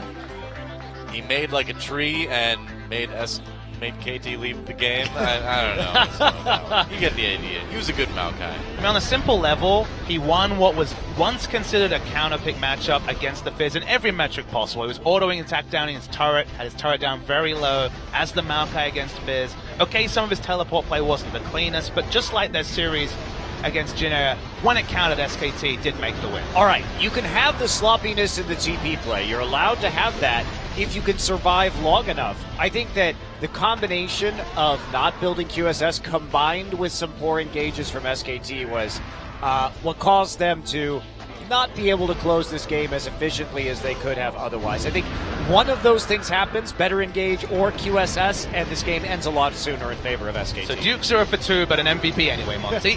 I don't like it. I didn't vote. None of us voted for Duke. That's true. No, I voted for Blank, man. I thought he played great that game. He kept score out of the SKT jungle. He got a lot of kills. Looked mechanically good. Blank was my MVP. I think it was hard to call, but I would not have put Duke there for those reasons that I just stated. I abstained by voting for Wolf. We can we can all agree that that Duke shouldn't get it. There we go. All right. Well, it's time to start thinking about game number 2. SKT finds themselves in a 1-game lead, and it was a close game. But if SKT cleans it up a little bit more, and if KT does a little bit better in the draft, maybe we could see, well, pretty much the same thing, huh? Well, my question is, what's SKT's draft strategy on the red side? Because Maokai Sivir first pick. well, I don't think they're going to get that, honestly. Probably not today, no. But they pinched the top lane by banning both Poppy and Echo on the blue side, and they're not going to have that same luxury. Instead, they're going to ban the Varus. Okay. Fly looked good on that Varus. Seems reasonable. There's a Rise ban on blue side from KT. And it was interesting hearing the SKT coach talk about the fact that they'd only shown their red side strategy in their series against Jin Air, and then they'd show their blue side strategy in this game. And pinching for Maokai was clearly their blue side strategy. As you mentioned, it just seems very difficult for them to get Sivir Maokai again unless they offer something super tasty up to KT as a first pick. I just don't really know what that could be. Yeah, I don't think it's anything at all. I think they're going to be the ones scrambling here because Poppy and Echo have been banned once again, and presumably it will be that first pick Maokai. Question is, does SKT ban the Zillion again? I don't think you do on the red side. No, I don't think so either. At least you get Sivir if you don't ban away one of Sivir Maokai as a trade, so You'd think they would take the Maokai if it doesn't get banned. Maybe the Corki? Yeah, you could ban the Corki. That's definitely an option. Graves. Okay. Huh, okay. All right. they're thinking about KT's second rounder picks with a ban like Graves. They know they're going to be taking Sivir in their side of the draft, or you have to heavily expect them to do that. Jungle Pool is at full power outside of that Graves ban. Well, I wonder if we're going to see something like Sivir and Nidalee or something like that. Sivir and Nidalee's a bit of an awkward combination, as we saw in the last game. Yeah, I guess it's true.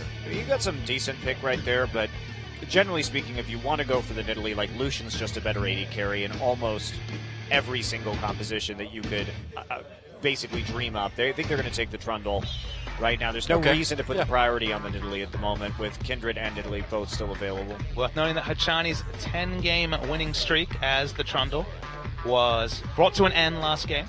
First loss in the season. That's a good point. I wonder if someday we'll build a QSS / engage better. Survey says possible. yes. It's possible. Sunday's second most played champion of all time is the Maokai, and it is his highest win rate of those top pick champions. I did the research earlier, Monty. 2 picks over to KT Rolster. And what do you go with here? You just grab your bot lane, try to reveal as little as possible. Lucian would obviously be the safest AD carry choice. Oh, yeah. As an answer to the Sivir. The question is, what KT want to do this time? Because their gimmicky Fizz-centric top lane comp clearly isn't happening here. We already have Maokai almost 100% confirmed as the top lane. They've got their pick of the junglers, and as you mentioned, there's not that awkward synergy with Sivir to deal with, so the Nidalee, once again, I think is fine for score, and they just draft their support. And you were talking about someday having a significantly better record on Maokai, but his Maokai record is actually worth discussing. He's played 28 games all-time on Maokai, and he is 23-5. That's really good, That's turns out. over an 80% win rate on that champion in his entire career. And it's not like Someday's always been on teams that have a whole huge winning percentage. But if we think back to the time that Someday did win champions in 2014, a lot of the play that the KT Heroes had in the finals were based off his excellent Maokai teleports. And you might think a meta where top lane carries have been pushed out would be a bad one for Someday. You know, this guy was one of those last bastions of top lane carries, whatever the meta, but Someday equally as adept, specifically on this Maokai. He's a wonderful Maokai player. Really, really strong. Well, we could see... Oh, Elise, and maybe that Tom Kench. Now I wonder whether Yeah. or not KT is going to try and blind pick a GP in the mid lane or something like that. They could still go for the Corki. Lysandra, you would think, is the likely pick here for SK Telecom to round out their composition. KT needs some semblance of AoE damage because the moment that Tom Kench is drafted, the get the sheer pick on one target, for example, the Maokai Twisted Advance, largely negated by being eaten by the Tom Kench. So you need some AoE damage. Corki would certainly fit that vogue, but Tom Kench is, SKT is the only team that's playing this in support role, and you're really starting to see why, because with Lysandra, Maokai in the meta, very strong targeted CC, single target from a flank, one of the best answers is that Tom Kench. Flashing right here, of course, the Vayne. Typical counter pick into the Sivir. Could go for a range advantage here with the Caitlyn or the Lucian. Seems like the Lucian would be the safest choice, wouldn't it? Lucian is definitely the safest choice. He has the most even power curve throughout the game. Can win that lane against the Sivir. Oh, Wow. Going for the Callista instead, though, so Callista Corki locked in. now worth noting, this is very risky. They have a no teleport mid laner, and they're going to be almost certainly against double teleport on the side of SKT, a very strong ganking jungler in the Elise. Might be difficult to find places for Callista to farm, because it seems like if we do see Mirror out of turret take, it's going to be very difficult to find space for Callista and Corki to both find safe farm. Yeah, I'm just not a fan of Callista Corki combinations in general, because these champions sort of want to do different things. Sure. Like, you don't have that same level of siege as you would if with Corki Lucian, for example. It does get rather awkward. Certainly they have a big front line to deal a lot of damage, but this composition, which looked like it might be like Nidalee Lucian Corki, which has a strong identity as a poke or a siege composition, kind of gets a little bit lost with this Callista. Not to say that it can't work, it's just less defined. All right, they're going with the Zillion again. It's the no one dies, no one can be picked off comp from SKT. Zillion, Yes. Trundle disengage, Tom Kench nope button. This is Yeah. you think about answers to what the Rocks Tigers are doing. The Rocks Tigers innovated Lysandra, Maokai, Sivir, the double teleport and strong wave clearing mid. You put Sivir in mid and wave clear, and then pick people off for days. Well, good luck picking someone on the side of SKT. I also, just in general, dislike Trundle Top right now, because when you think about what Trundle Top is supposed to do, it was earlier in the season very successful when it came to 4-1 split pushing and just dominating in that lane. But ever since people realized you could just buy QSS, he can no longer win those duels, which means that once you use your QSS in a team fight, he's basically just a pillar bot. And that's fine if you're support, because you have very few resources. But when you pour all these resources into a top lane Trundle, he's basically just a worse tank with less abilities than most of the other tanks. Now, again, this series has been a squeeze on the top lane. Echo, Poppy have been banned. Maokai has been first picked. So it does mean you kind of have to go to tertiary champions that you may not like. But that's generally why I think it's just a stronger support pick than a top lane pick in the current meta. Certainly seems that way. Well, we'll see if SK Telecom can use it anyway to get the 2-0 lead over KT Rolster in this best-of-5 playoff match. Or if KT can tie things up and make a very interesting Game 3. Let's find out. Everybody wants to rule the world. There's a room where the light won't find you. Holding hands while And welcome to game number 2. KT Rolster versus SK Telecom. SKT coming into this one with a 1-game lead, but the draft a little bit suspect this time around for SKT. Intriguing to see how the Zillion against the master of the Zillion in Champions, Fly's Corki, goes. This was a case where Zillion was picked into Corki, so the laning phase, especially in the early levels, is going to be rough for Zillion. Could be. I just am intrigued because SKT, they put more of a priority on Elise some action here early. On at least than most of the other teams do. But what that leaves them with here is a basically like Bang comp. And if Bang dies in any of these team fights, Really, if Bang dies, how exactly how do you is Bang- kill the Bang? The team does no damage if Bang dies. the team does no damage if Bang dies. And yes, it is easy to keep Bang alive. Like, seriously. Easier than normal, but scary. still, if Bang dies or gets picked off before a team fight can begin, there is no way for SKTelecom to fight. They just don't have any late game damage. So, again, just like all season, SKTelecom heavily investing in Bang. So it comes down to whether or not SKT can press R on Zillion, I guess, enough times. But KT has so much damage that late game, you may be able to burn through him a couple times in a team fight. Well, Johnny and Arrow coming in to maybe harass this Gromp a little bit. Johnny wants it. They want the Gromp bad. They're coming in. Wolf's going to eat it, though. He's just going to take it. He's like, fine. My Gromp. Fine. I'm going to make sure I get this. Nice catfish on frog action right there. Yeah, if you're into that sort of thing, I guess. I'm not going to judge. Is that in your Google searches, Monty, if I go on your PC? Well, I think it's going to be in most of our audience's Google searches now. I don't even Sorry, wanna know. Google. I don't even want to know what that comes up with in Urban Dictionary. or something. Trending searches. Yeah. Catfish on frog. Action. Action. Can't forget the action. That's true. That's the whole point. Wolf just I cast barfing champions. minions at people. Sometimes we forget the action. Yeah. Well, it depends on the meta, right? That's true. Rocks Tigers never forget the action. That's true. That's why they're my favorite team to watch right now. And sometimes I like to take a step back and wonder what the Rocks Tigers made of Game 1, Monty. You see. I think they were happy to see what happened. They're like, all right, whichever team. we can handle this. Probably, but then again, you know, we had similar thoughts last year, although they did certainly end the regular season looking much better this time around than last spring season. That's the big difference, right? Yeah. And also, You'd hope so. there hasn't been any giant meta shift like the release of Cinderhulk this year to That's really true, too. throw a spanner in the works. Different factors, for sure. Nobody throwing spanners in this game, man. There's no Heimerdinger to be seen. One day. No Probably day. not. I'm okay with no day. Well, it's a little bit of deep warding coming through right now for Score. We remember the jungle matchup last game. There was very little lane pressure, and Score power farmed himself to consistently a 30-40 CS advantage over Blank. It was a very one-sided jungle duel. Rug take coming in, just waiting for the respawn there. Meanwhile, Blank in that side of the jungle too. Score gonna. That's not what he wanted to find. Yeah, Blank found Score. Score trying to get away. He's in a lot of trouble. Flash from Blank and repel down for the execute. Cocoon helps secure it. First blood goes to SKT. Fly finds Faker though.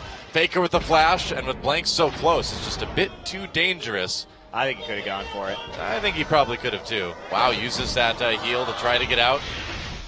And has to burn his flash too. I think you go for that one. But it would have been a 1-for-2 trade, though, Monty. Remember, that was towards Maybe. SKT's side of the jungle. Yeah, but you're still going to be down a kill no matter what, and he had to burn both of his summoners anyway. So Yeah. I think he flashes right there to finish off Faker. He saves his heal and he goes 1-for-2. The only reason why I don't know if that's as advantageous, remember that Faker can just teleport straight back into mid and push up the wave. I think maybe he wanted to back off, hope he had enough breathing room to push the wave in and not have to come in with both a kill and a significant amount of CS tonight. But the end result is another big advantage to SKT early. I hate it when mom and dad fight. Well, it's hard to know what the right call is in that particular situation, but losing the two summoners, It's true. pretty rough. So Well, it's going to be rough for Fly either way now with the summoners down. Faker doesn't have his either, though, so the mid lane could be ripe for ganking. If anybody wants to go for it. Fly doesn't punish the Zillion early and you get away with a free laning phase of Zillion, then so that's pretty happy times from an SKT perspective. And Score didn't have lane pressure in game 1, dies in the enemy jungle in game 2. So we'll see if that changes his playstyle, if we just keep power farming and not impacting the lanes. yeah, playing a little bit too cavalierly there into Blank, just popping over that wall. And cute. Johnny just stopping that up. Just be careful he doesn't get. Might get Arrow's in taking here. a lot of minion damage. Yeah, it's a little bit dangerous. Oh, you got some yum. And Johnny, well, he gets out of that. Still, it's a bit dangerous for a moment. Arrow was awkwardly tanking the whole range minion line for about 300 health of his health bar. That was Hey, it's Impact. How you doing, buddy? favorite son. GBM was here for Jin Air's match earlier in the week. Captain Jack was here yesterday too, actually. Yep. Welcome back to Korea, Impact.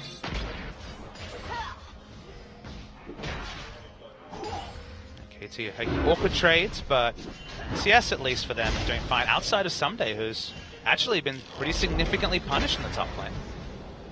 This Trundle, I guess the one thing you can say about Trundle with items, Monty, is that he is very, very powerful in the split push. So Until the QSS hits. I mean, that's the big thing, right? Is that he's not going to be able to put on as much pressure in the duel.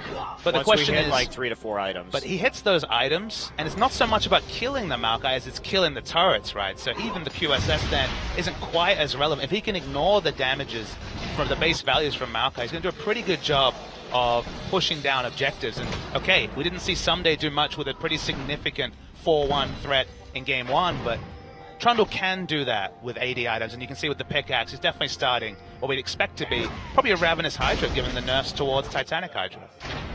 yeah, we'll have to see what exactly he goes for. Ganking time. Fly. He uses that Valkyrie to get away. Cocoon doesn't connect. And it looks like it's going to be no kills for SKT in the mid lane, but does force Fly back for a moment anyway.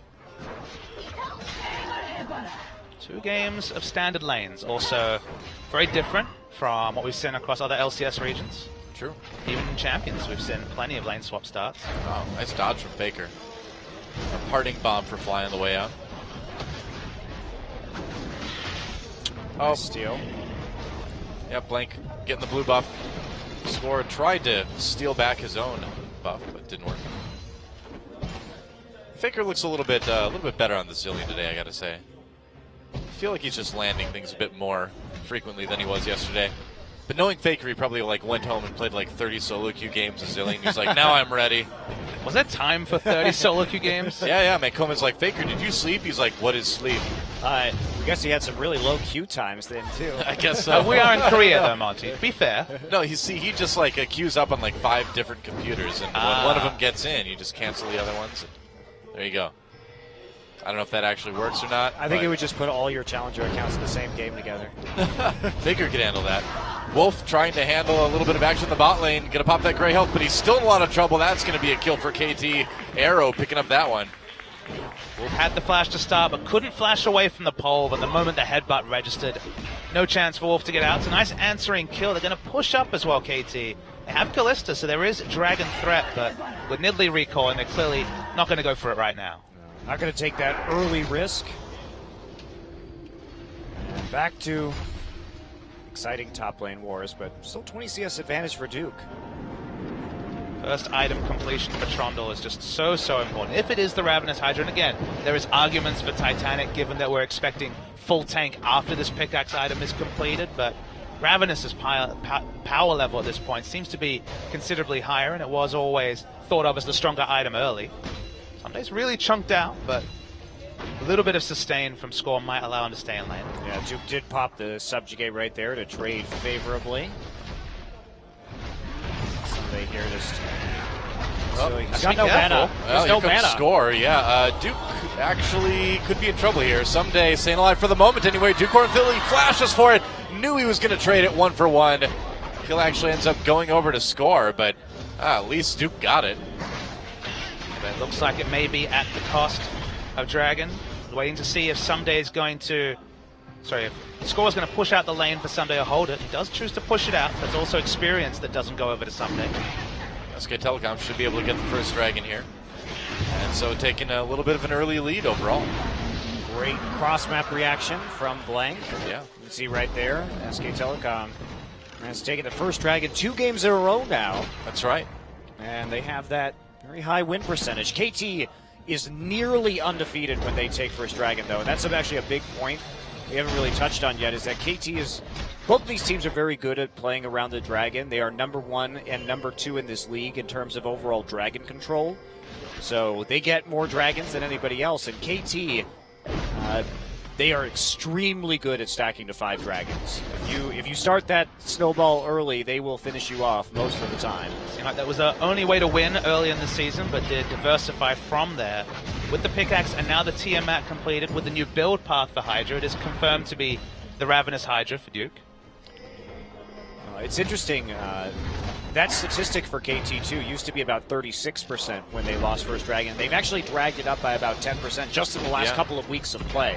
So they've been doing substantially better with not getting that First Dragon late in the season. I mean, there's delay Fiora comps and there's the Poppy Zillion comps that play a lot differently. So they've changed the way they play, and it's good to see that those metrics are at least inching towards parity. Well, Faker doing a little bit of damage to that mid lane turret. Arrow recognizes that there is a world where he will be forced to wave clear in mid, even with no double teleport in his team. So he's gone for the Hurricane first for the wave clear. You're against Siva, going Hurricane on Kalista first is usually a smart move, just so you can have some parity in the wave pushing wars. Still no Siva though. Still no Sivir. Nope. That's true. Few champions are. Really, only one champion is. Some champions do a Think better about it. impersonation than Kalista though. No. Pretty quiet game for a few minutes now, aside from a little bit of action early on.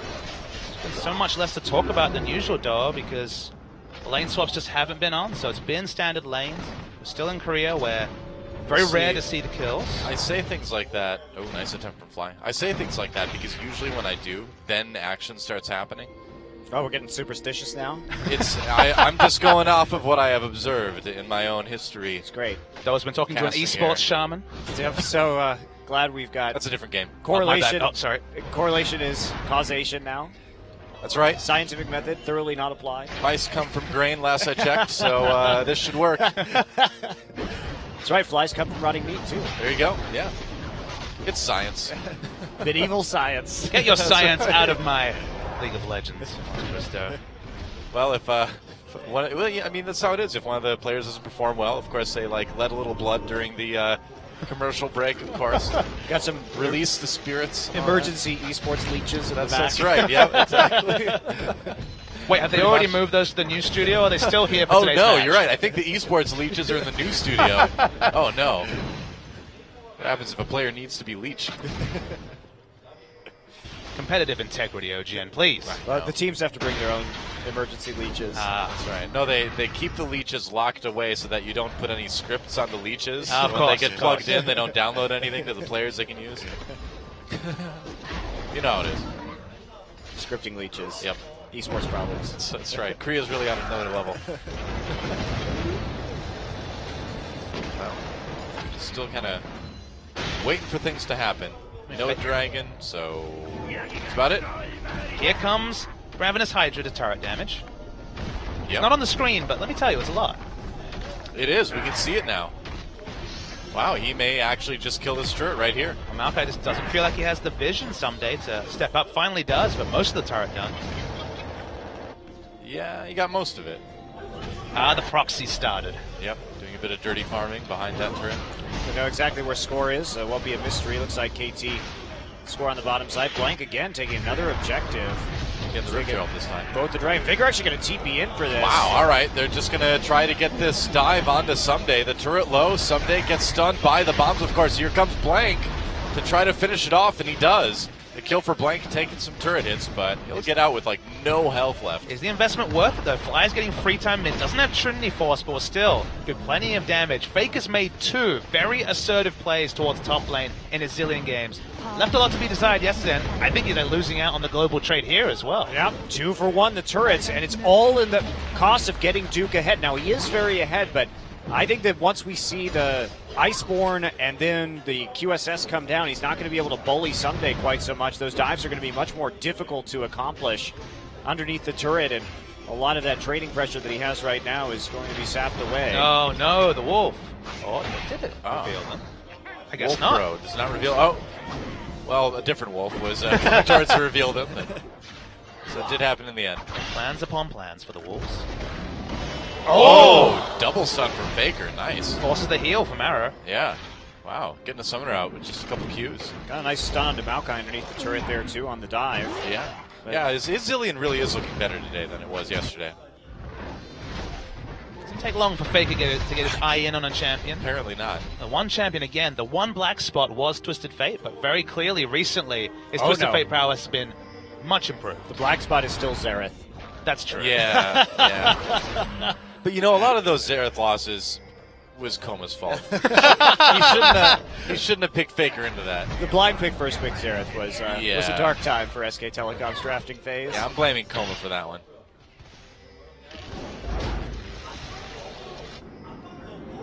Fly now, moving up. Looks like we'll see another turret trade here. Bang on that bottom side. Duke definitely not tanky enough to withstand any kind of dive. Not yet. Well, Blank going for another dragon himself, so SKT has been able to grab both of the early dragons here. Blank playing really well this game. Yeah, he is. It's been the neutral objectives that actually SKT have picked up. That's the one thing they have really got heavily invested in. 2 dragons and the Rift Herald, so they've been exclusive when it comes to picking up neutral objectives. It's been the outer turrets that KT have focused on. All 3 down pretty early, actually, 16 minutes. Only one turret behind, and that one outer turret that's left for KT is below half health, so SKTelecom really not too far behind in terms of objectives. Getting this mid turret now is going to be really hard for SKT, barring any kind of dive, and they're just not tanky enough to do that yet, just because you are going to have the Corki or the Callista here. A lot of wave clear available. This is Hurricane first, and you have to push up with a Zillion. Sivir might go mid, but without TP on Faker to actually assign into the side lanes, that's another bit of a problem. There is also limited options for KT to answer what will eventually be a pretty strong 1-3-1. Of course, Zillion not really thought of as a 1-3-1 champion, but will provide wave clear. There's no teleport from KT, and you need to find place people. Oh, all right. Wolf saving Blank there. It's just, what does the lane assignment look like outside of obviously Maokai and Trundle battling in one lane? I don't think they're going to have to be too concerned. Faker isn't going to stick around and split push in a lane. He will kill turrets very slowly. So it should be a pretty quick, just send somebody down there for wave clear. Until he finds a way to fit Lichbane in the build. The Lichbane Zillion. Yeah, I can see it. Well, if that happens, I'll change my mind. Reserving judgment. Faker will make you eat those words. With a Lichbane. That's right. Which doesn't seem very convenient. Hard to eat things with a couple swords. You take that back. Why is I think it is just hard to eat swords. Why is a couple swords the bane of liches? By the way, that's my question. Maybe they're magic swords. Magic, almost certainly killing magic swords. Yeah, I think that's pretty obvious. There, you're told, Monty. Now you know. Why don't they do like extra damage to Karthus then? Well, nobody plays Karthus, so maybe it does. We just don't know. That's fair. Hidden interaction, hidden feature. Yeah. Thresh hasn't been played in a while, so we know that Ghost Gangplank is not actually a real ghost. He's just a dude dressed like a ghost to be scary. It's not even that scary. Nope. He's spooky, though. A little bit, you know? That's just like any other Scooby-Doo villain. It's true. Not really that scary. Well, SKT still trying to find an angle on that mid lane turret, but KT pushing into the top jungle now. That's going to make it even harder for SKTelecom to do that. To see if someday just disregards magic damage and just stacks armor and gets this a QSS as his only magic resist item. It is some decent damage from Elise, but obviously just the Zillion and the double bomb's probably not going to be sent Maokai's way. KT going to put a lot of pressure on right now. There's not really anything that SKTelecom could do to respond to this besides try and TP in. Duke, I think, pretty far forward. Yeah, Blank is not really too close by. Teleport cancelled from Faker. This is actually a really good setup from KT. They pushed out the mid lane with the blue buff on the Corki and built up this side wave very methodically, got everybody over there. And Duke, remember, really vulnerable to dives with this build. Yeah, he's going to go in anyway. Drops down the pillar. Arrow a little bit slowed. SKTelecom forcing KT away from the turret for the moment anyway. Just denying them a lot of farm. So KT slowly using the siege composition to chip away bottom tier 2. Duke's build is completely constructed to be in a lane against one person. When you send a team against him, that wave clear is pretty irrelevant. It's not tanky enough to engage. Faker has to be there too if they're going to stuff this dive. Remember, he's a big factor in keeping people alive if they 5-man dive this. I think they might just try to trade this for the mid lane tier 1. Yeah, they will. Not a great trade, though. The only reason you do this is if you feel like there's no other way for SKT to claim this outer mid lane turret in any sort of even fashion. This does seem like a pretty severe price to pay, and although he'll push on a little bit, it'll obviously only be little incremental chip damage. That's actually getting to be a decent amount of damage on that turret. At some point you end chipping and you just start exploding things. Yeah. About 2/3 of the damage, so Not bad. Definitely not bad. Huh, okay. So, SKTelecom does manage to trade turrets. Still just one down. Getting that outer turret especially is really nice, and the gold is dead even. KT really needs to start thinking about this next dragon. They're going to be in a great place in terms of their power spikes, couple items onto their carries. Will Kalista find a time to shop? Has basically everything except the recipe. So if she has that item completed for the dragon fight, KT are in a wonderful spot to contest. Oh, yeah, definitely. Look at that. 1,600 gold right now. Needs to shop now. Easy shop there. She goes back. And one thing we didn't discuss yet is that armor itemization is going to be very efficient against SKTelecom's composition in the late game. I mean, the damage is going to be marginal, even though Blank does have the Rylai's Crystal Scepter here. From the Zillion and the Elise in the team fights. Very true. Dragon's up in 25 about now. KT can set up any flank wards for someday, or whether they'll just try and roll in as a 5-man unit. Maybe they'll even be the team to leash the dragon. So far, SKT have had complete control around the dragon pit. They've already got one ward over by the blue buff on the SKT side, so that's something that someday could come in on. KT can play this patiently, though, because they will have the top lane pushing in ever so slowly. So there's no need to rush this. They just need to make sure that they get the objective in the end. But they have the better minion wave control right now. Everything's where they want it, and the longer they wait, the better it's going to get for them. Yeah. Fly has the package, so even without teleport, he's been able to maneuver this wave, push it in. As you mentioned, 6-man working for KT. Okay, they're going to go in onto Someday, and Chani with the big engage, pulled out with the Fate's Call, goes back in again. Someday extremely low during that fight. Blank, Ignite ticking away on him. He survives, though, somehow, some way. And everyone kind of disengages. KT, can they claim a dragon? Doesn't look like they want to try. They need to go try to save that tier 2. Or do they? They didn't waste the Chrono Shift. TP still up for Someday. Yep. Blank survives in the worst way with his left fail. Oh, Faker flashes over the wall. He has to get out of there. It's played by Fly, and SKT can't fight this anymore. Their Trundle ultimate is down. They don't have Chrono Shift. They don't have any of their ults available. And this is not really... They're going to be quite squishy with Duke's build as it stands right now. SKT's cooldowns are a little bit shorter than KT's big teamfight ultimate, which of course is Hachani's ult, which won't be available. Both Bang and Faker's ults will be up very soon if they do try to re-engage around Dragon. Yeah, here comes Faker back towards the mid lane. Fly just zoning him out. SKT's ult's back up. Yep. Missing Duke's ult, though. All right, they're going for the dragon. KT coming down. Faker's a ways away. He's going to teleport in. Someday waiting for it. They want to try to steal it. They don't steal the dragon away. SKT gets it. Score a little bit separated from the rest of his team. And SKT, do they want to fight this? Well, I don't know. Hachani comes in. Duke in a little bit of trouble there. Bang doing damage from the side, but he's at half health. Needs to be careful. The first kill comes in favor of Faker and SKT. Duke chasing Arrow and Hachani away. Hachani with that Fate's Call gets the knockup. Meanwhile, though, Arrow hopping around. They get a kill. Oh, but Faker's going to bring him right back. Faker, though, with another kill on Hachani. And SKT get the dragon, get the tier 2, get the team fight win. And they're going to take a little bit of a gold lead on top of that. SKTelecom really just took a very narrow timing window right there, and KT should have been contesting that dragon sooner. Instead, they allow SKTelecom to get those major ult cooldowns back up, and that's going to be the result because they have more abilities to use. It was so clinical at pulling the trigger literally as On the Hunt comes up. They go for the fight, even though Faker wasn't good, had to teleport into the middle of the team because obviously Zillion's not going to be flanking, but you can see the payoff, just playing those cooldowns well. The flow-on effect is barren.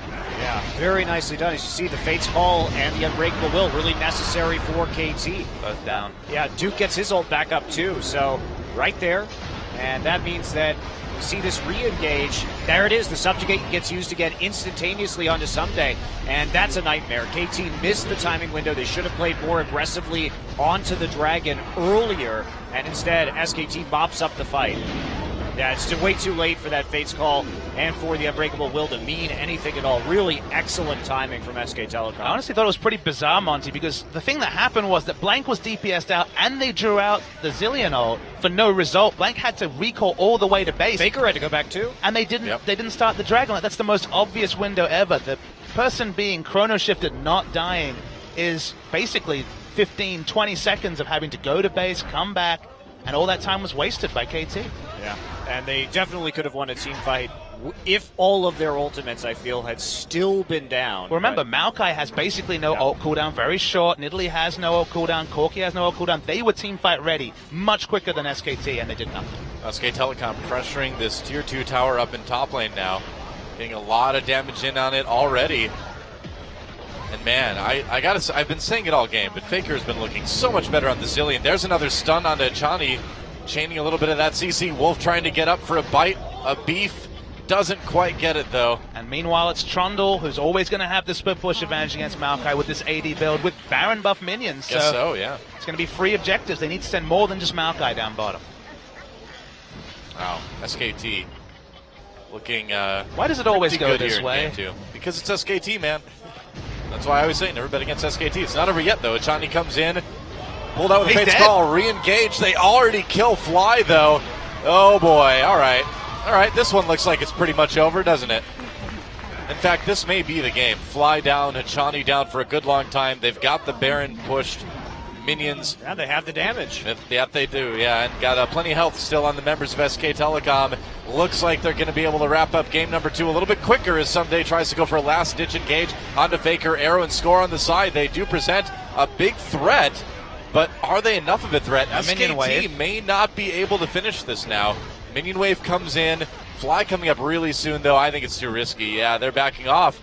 Close call. Nice hold from Arrow and Score there.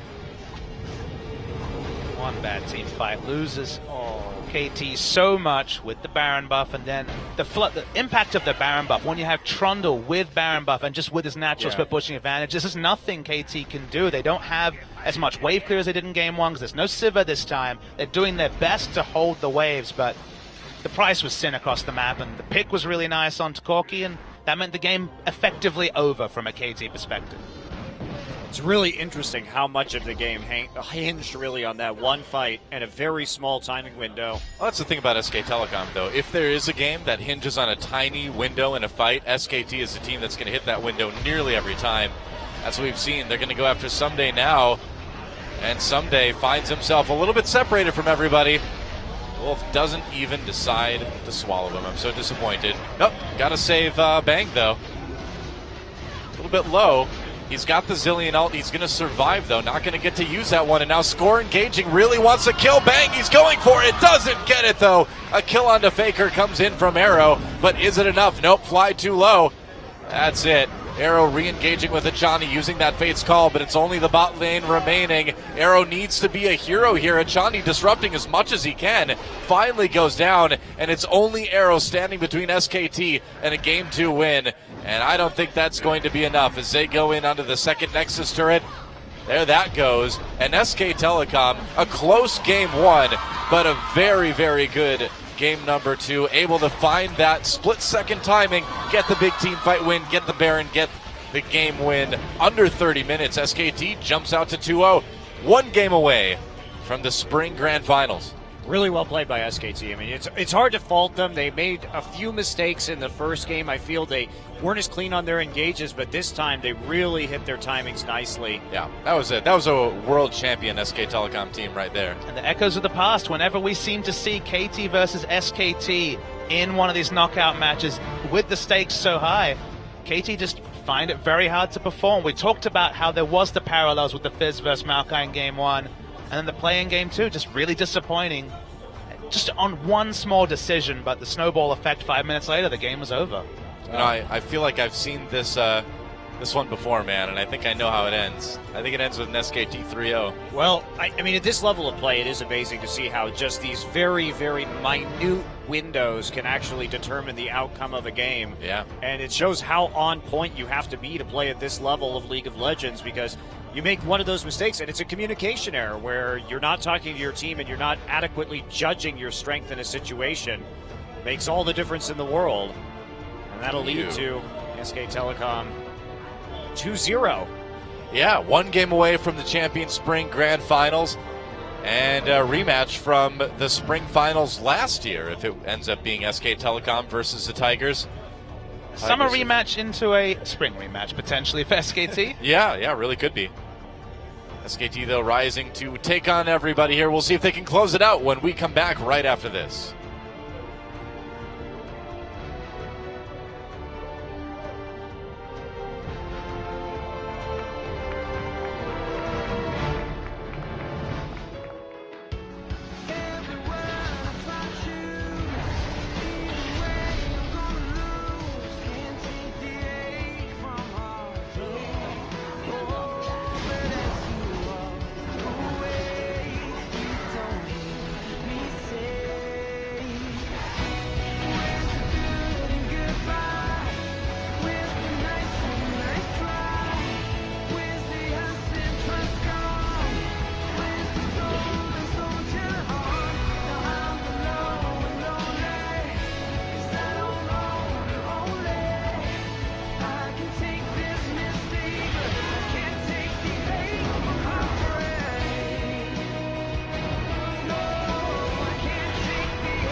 여러분 오랜만에 제가 다시 돌아왔습니다. 여러분들은 꿈도 못 꿀 신혼여행.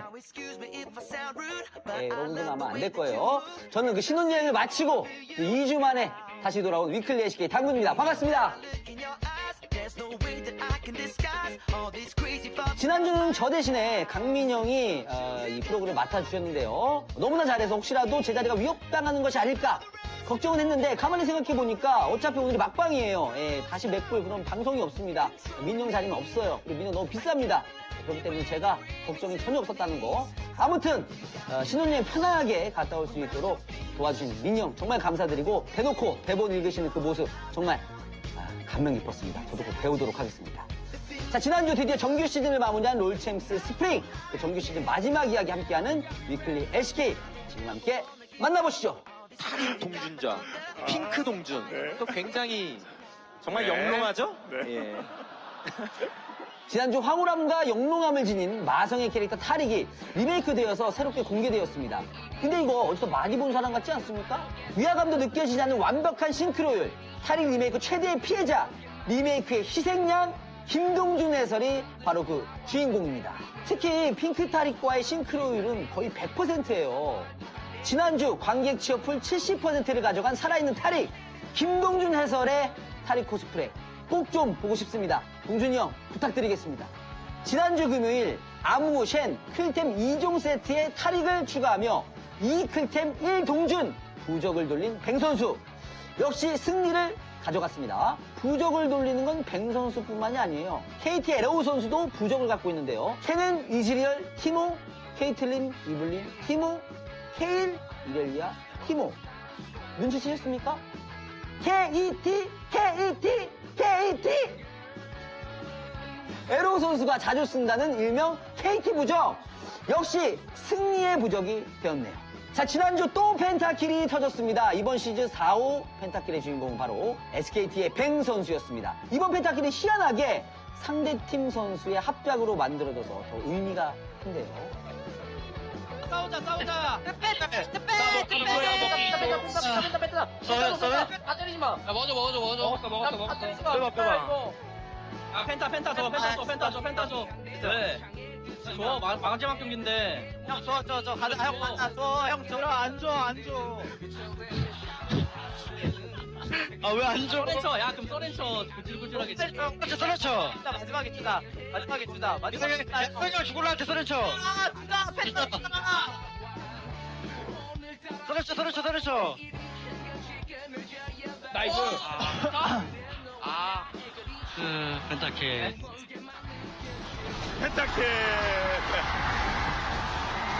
네. 소울이 만들어졌습니다. 자, 여러분들 오늘 위클리 SK는 여기까지입니다. 처음에 제가 누구냐 이렇게 많은 분들이 못 알아보셨는데 이제는 조금은 정말 요만큼 알아보시는 것 같아서 마음이 뿌듯합니다. 하지만 롤챔스 스프링 정규 시즌도 마무리가 됐고요. 또 롤챔스 스택들도 이제는 결승전 준비를 해야 된다고 하네요. 그래서 위클리 SK는 아쉽게도 오늘이 마지막입니다. 많이 아쉽습니다. 그나저나 썸머 시즌도 꼭 불러주셨으면 좋겠고요. 오젠에서 안 불러주시면 스포 거기라도 불러주시면 달려갑니다. 어깨 최저가로 달려갑니다. 자, 롤챔스 스프링과 함께한 위클리 SK 그럼 여기서 이만 인사드리도록 하겠습니다.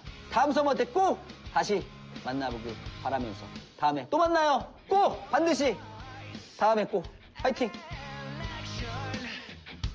I just can't be satisfied.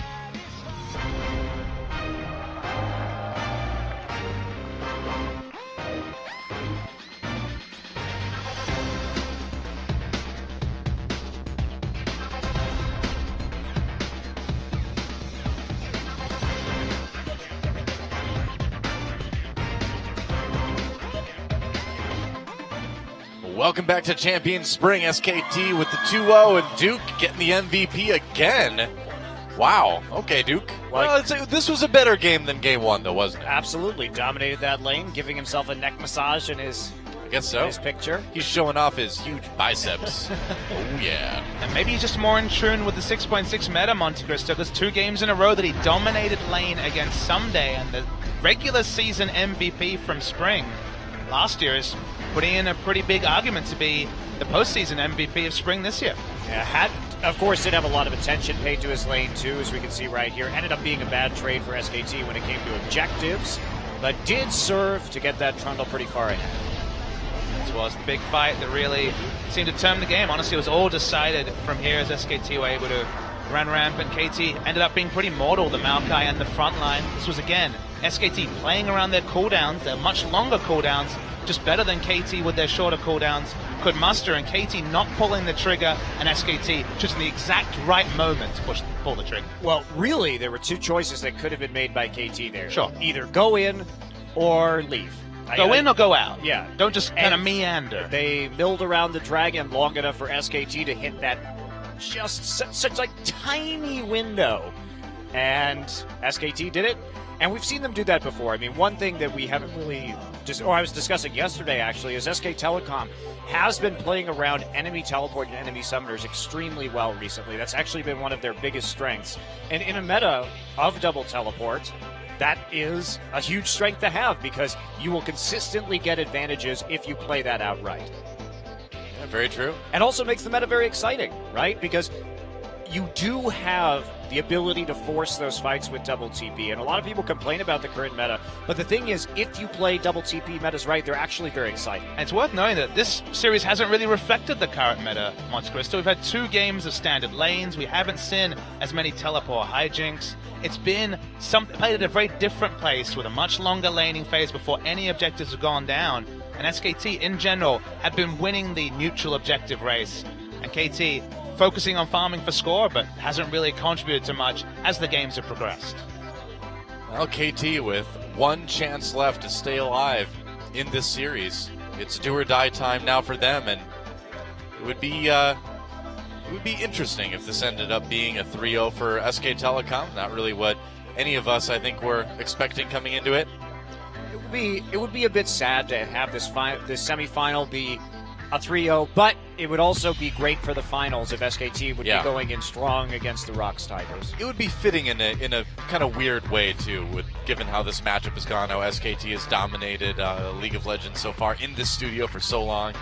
But it all depends on what happens in this game, and it's time for picks and bans for game number 3 between SKT and KT. Poppy Zillion banned out for SKTelecom, Azir taken away by KT so far. So same bans as in the first game of this series. There's the Rise. The question is, does the Corki get banned last by KT, or if the Echo is banned, do you ban the Maokai? And then the first pick Sivir comes through for SKT, and you try and deal with things from there. But the Maokai has been pretty darn strong, and they're actually going to ban the Nidalee this time.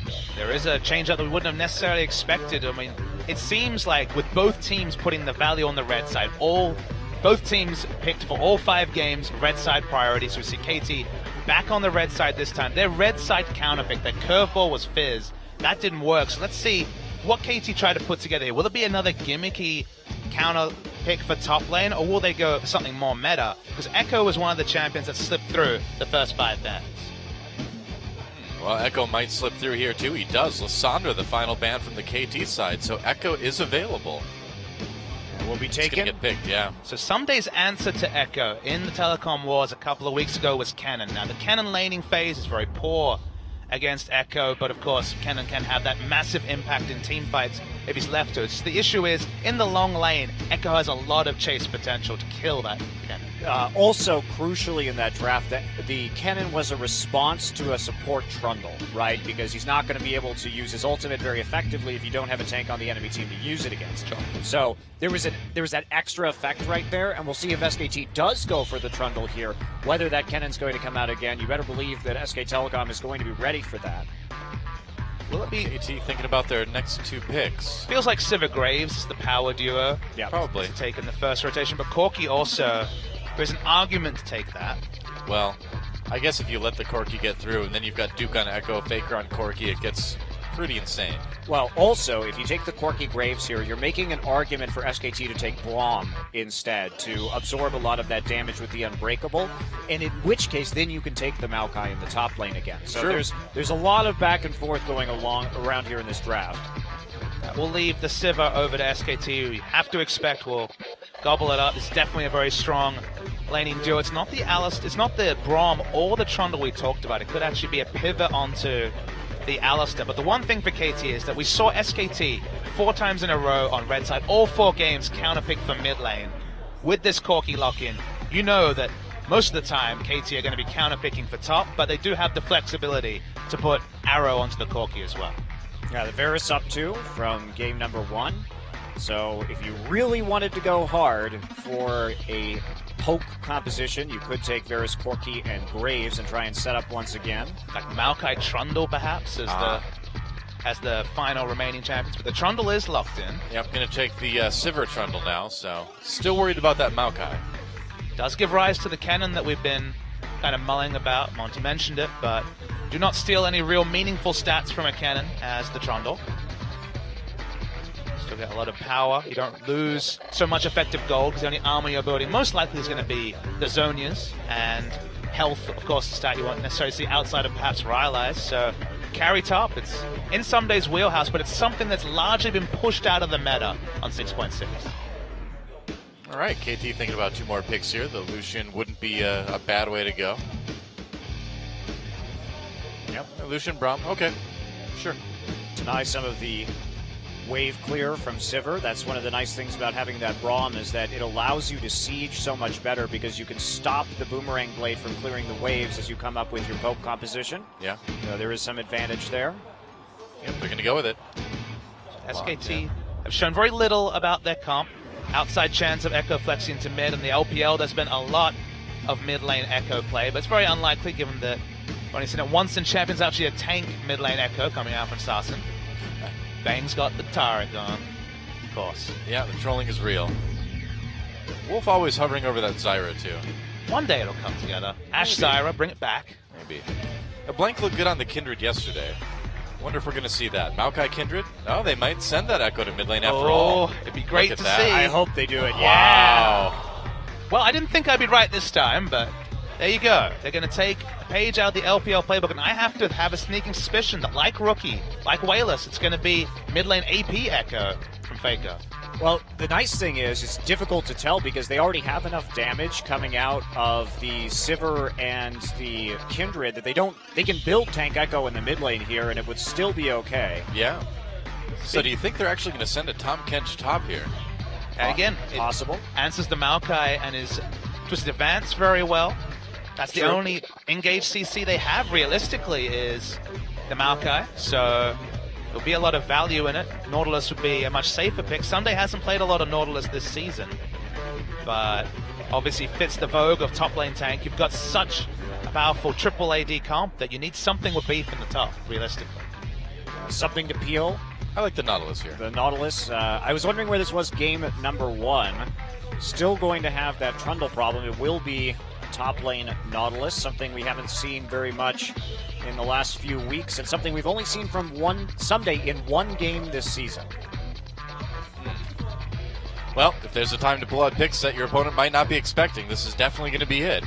SKT trying to go for the 3-0, and KT in a must-win situation here. Echo mid, so much playmaking. Famous Rookie versus Wayless outplay in the LPL last season, so a lot of traction. One of the best plays of the year, and not necessarily Assassin versus Assassin in Echo versus Corki mid lane, but I'm hopeful we're going to see the AP Echo, because that's where the fireworks really start. Well, when this champion was released, everybody was so excited because it looked like another mid lane AP Assassin, and I really at the time just wanted to see Faker play it. Yeah. And you know what? He's never played Echo. That's the Wow. crazy thing. This is going to be his first professional game on Echo. And you say a lot of the Korean mid laners, as you say, in the LPL played it. Even here in Korea, players like Coco and Kuro put an emphasis Previous seasons. in previous season, put an emphasis on that mid lane Echo. But this is the moment that I've actually been waiting for a really long time, where Faker actually plays that mid lane Echo. I hope it's not tank. That's all I hope for. It very well could be, Bobby Smithy. It very, very well could be. A lot of damage coming out from the jungle as well with Kindred this time for blank, so outside chance for sure. Sure enough, well, this is it. It could be the very last game ever played at the Yongsan studio, and Faker is on Echo for the first time. Does SKT get the 3-0, or will KT start a comeback? Let's get in the game and find out. Holding hands while the walls come tumbling down. When they do, I'll be right behind you. Before you welcome to Summoner's Rift for what could be our final game tonight here in the last playoff match before the grand finals. SKTelecom versus KT Rolster, the Telecom War. And it could come down to a 3-0 for SKT unless KT finds a way to start bringing things back in their favor right here, right now. This is the composition that I wish we had seen in Game 1 of this series, honestly. Instead of that Fizz, I think if you take KT's comp with the Varus and the Sivir, the Trundle in Italy, and then you stack that Nautilus, so you have a more powerful 5-man siege and poke unit, they would have done a lot better. So it took them a while to adapt, and now they're on the ropes, but I think they've got something that maybe they can just work with this time. Their draft, I don't think has been that strong this series so far, and finally got a comp together that we'll see what they can do with. And that's the disappointing thing, is that the Nautilus plugs and plays so well into what they had in Game 1. It's a front line, it can peel, it can also be a flank target. You can put tank items on a Fizz, but you can never do a true Nautilus impression. Nautilus has that suite of CC that the Fizz really lacked. So and also the early wave clear with the Riptide. Absolutely. So. Stronger laning phase as well. Yep, well, nothing crazy in the first couple minutes of the game anyway. And it looks like we may get standard lanes again for the third game in a row here tonight. And regardless of whether this mid lane echo works or not for SKT, again, this is going to be SKTelecom looking forward to a possible finals match because they're showing, hey, we have a flex echo. It's not even just dangerous in that top lane for us. It's going to be dangerous for you anytime we can get it. I guess the only thing you can take away as KT is that it took 3 games of the series before they started looking to the future, so they didn't look past KT until Game 3, whereas it was Game 1 against Jin Air, where they were ready to show the zillion mind games. Yeah, I gotta say, I wasn't expecting to see Faker playing Echo today. That's been a bit of a surprise. One thing that we have to question coming into this is also SKTelecom having a lot less engage than they have in previous games. And in Game 1 especially, Duke was a little bit ahead of his team a lot of the time when it came to those engages. And they are not going to have that same relief. The follow-up just not really there this time. They aren't going to have a Lissandra or an Alistair to sort of cover for unequal engages onto KT. And we saw that even with those engages, KT was able to kite well in game number 1 and win a lot of those conflicts. And they've got a better composition to do that with in this game. So SKT's really going to have to be on point. Whoa, speaking of being on point, Faker already showing the damage that Echo can do. Corrupting Potion. That helps too. Helping out right there. Fly. Have to play this pretty conservatively. Last stack on the potion use for Faker, though. Fly still going to be able to sustain up a little bit with that Doran's Blade, but he's burned through his consumables already. It looks like he's just going to go for the recall here. And we may have a gank coming in from Blank. Someday he's going to have to try to escape from this one. His jungler's nowhere around. Nice chain. Gets to flash anyway. Someday could be in trouble. Flash from Duke. They're going to go for the first blood. Blank going for it, but the auto's not enough. And Someday lives through that one. Flash is used for both top laners, so it ended up pretty even aside from the little lead in lane that Duke's going to get now. It was a good flash from Someday. Flashed instantly, realizing that if ever there was those 3 rotations of the Q with the slow applied, would have died to the Kindred. Just need to open as much distance as possible. One auto attack was the difference between first blood and not for Sunday. Yeah, fortunately had that another charge of that potion to use too to keep himself alive against the red buff burn.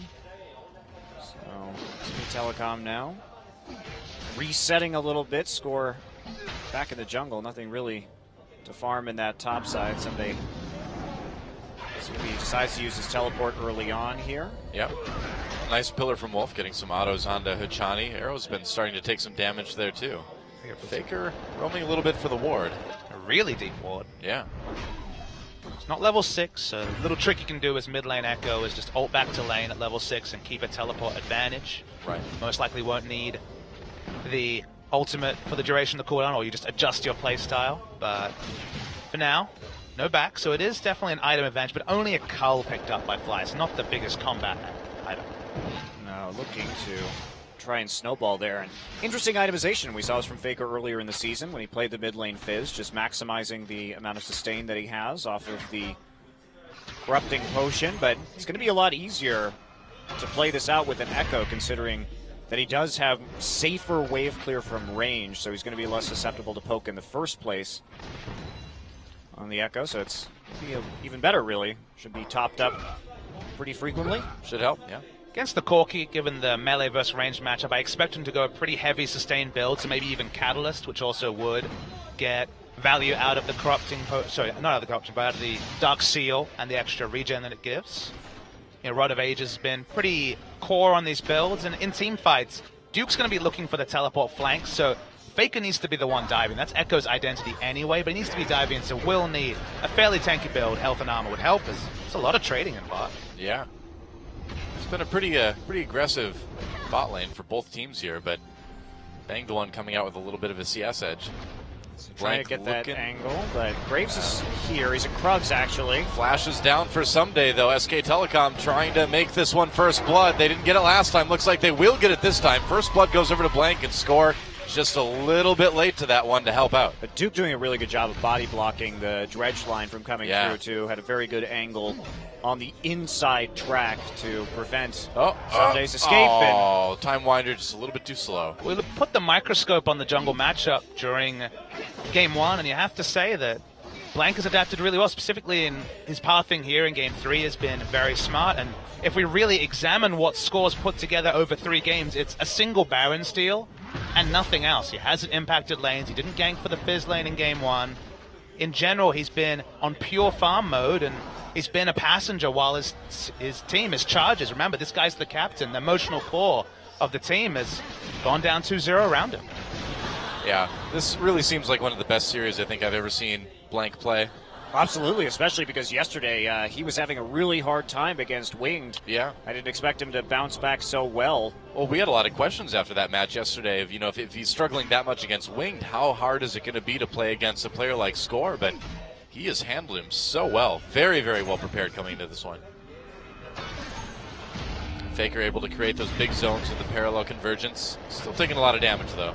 Looks like he's not going to be going for Catalyst. Got the Negatron in tow, so maybe Abyssal Scepter just for a bit more early power. Well, great. That means we're not getting a mid-tank Echo. Hooray! That is good. It really was. That question was not going to be answered until after that. His next item after the Dark Seal. Fair point.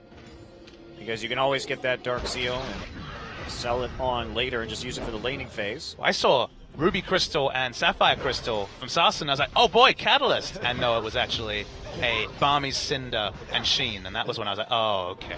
This isn't what I was hoping for at all. Why not?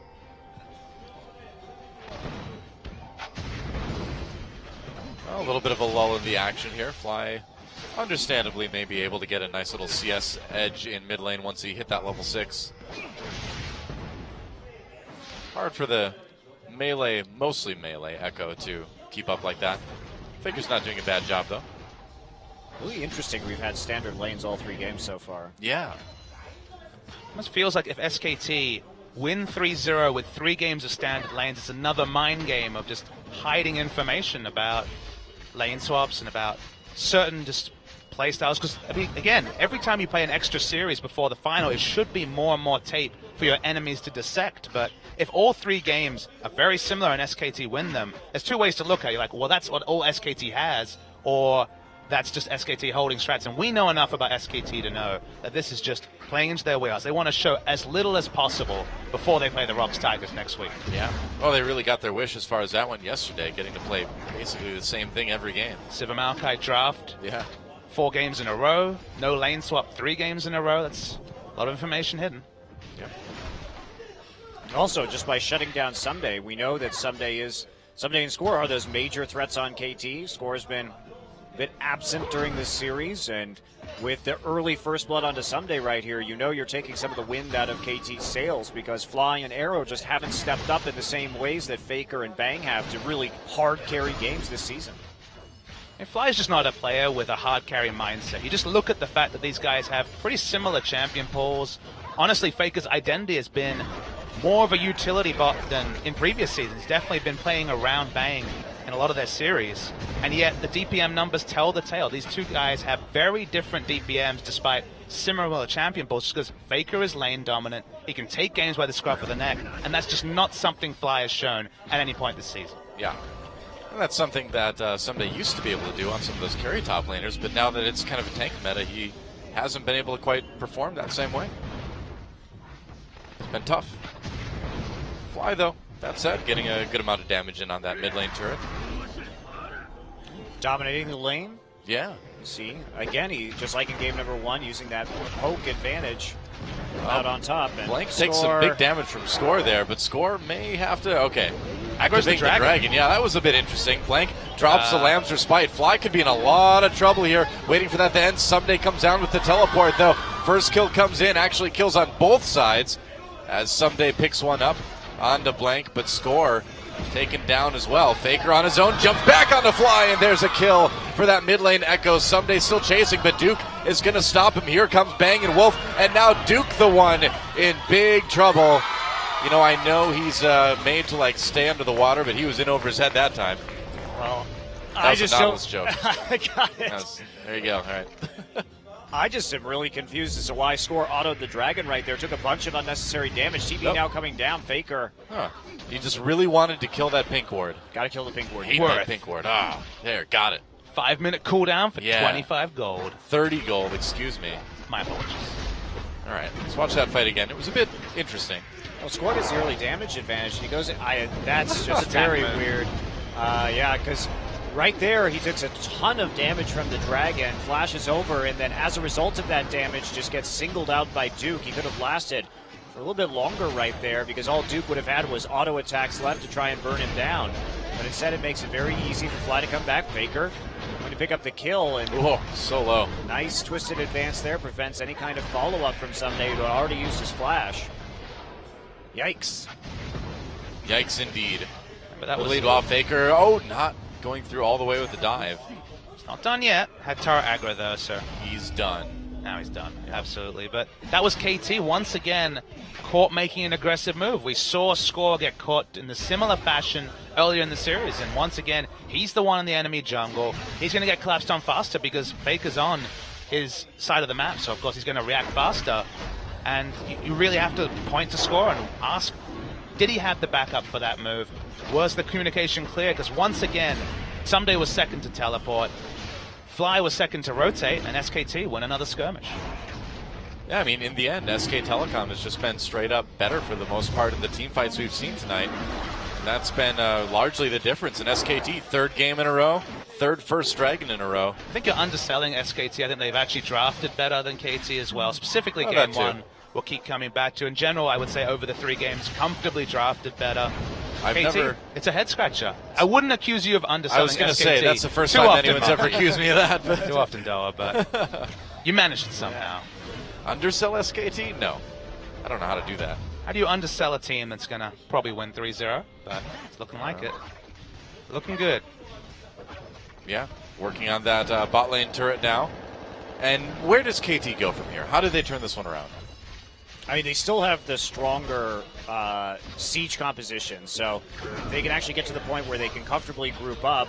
They should have a lot of advantages, and in some engages, again, the limited engage from SKTelecom, if they can successfully rebuff a Maokai engage and kite, they're going to be pretty strong here. Yeah, the answers to KT's comp is mostly around teleport flanks, so that's a 5-minute cooldown that you have to pull off every time, compared to KT, who can group the moment they get Trinity Force, the moment they hit certain item spikes and push down turrets. So SKT have shorter and closer windows, but so far they've been better at acting upon their power windows, and that's the concern for KT, is that they haven't hit their power spike just yet because they've fallen behind, and they need to be so specific when they do.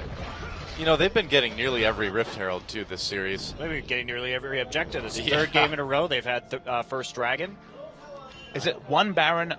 Is that basically everything that KT's picked up neutral-wise? The stolen Baron. They picked up a few Dragons here and there, right? But yeah, I think they got like 3 total this series. Few and far between. It's a bit rough. Wow, Someday really, really low up in the top lane. I guess Blank just got a kill. Yeah, there you go. Well, I wasn't expecting to see that either, Observer. Don't feel too bad. Well, now the question is, they're going to have to answer this on the bottom side somehow. Faker doesn't have TP. Yeah, Bank could be in trouble. They're going to go for the dive. Bramalt misses. Bank flashes, but Score's still going to pick that one up. Wolf trying to slow him down. Duke comes in with the twisted advance, but that's a bit dangerous when there's 3 members of KT already there. Score low, but I don't think they can get one out of this. This could be good for KT.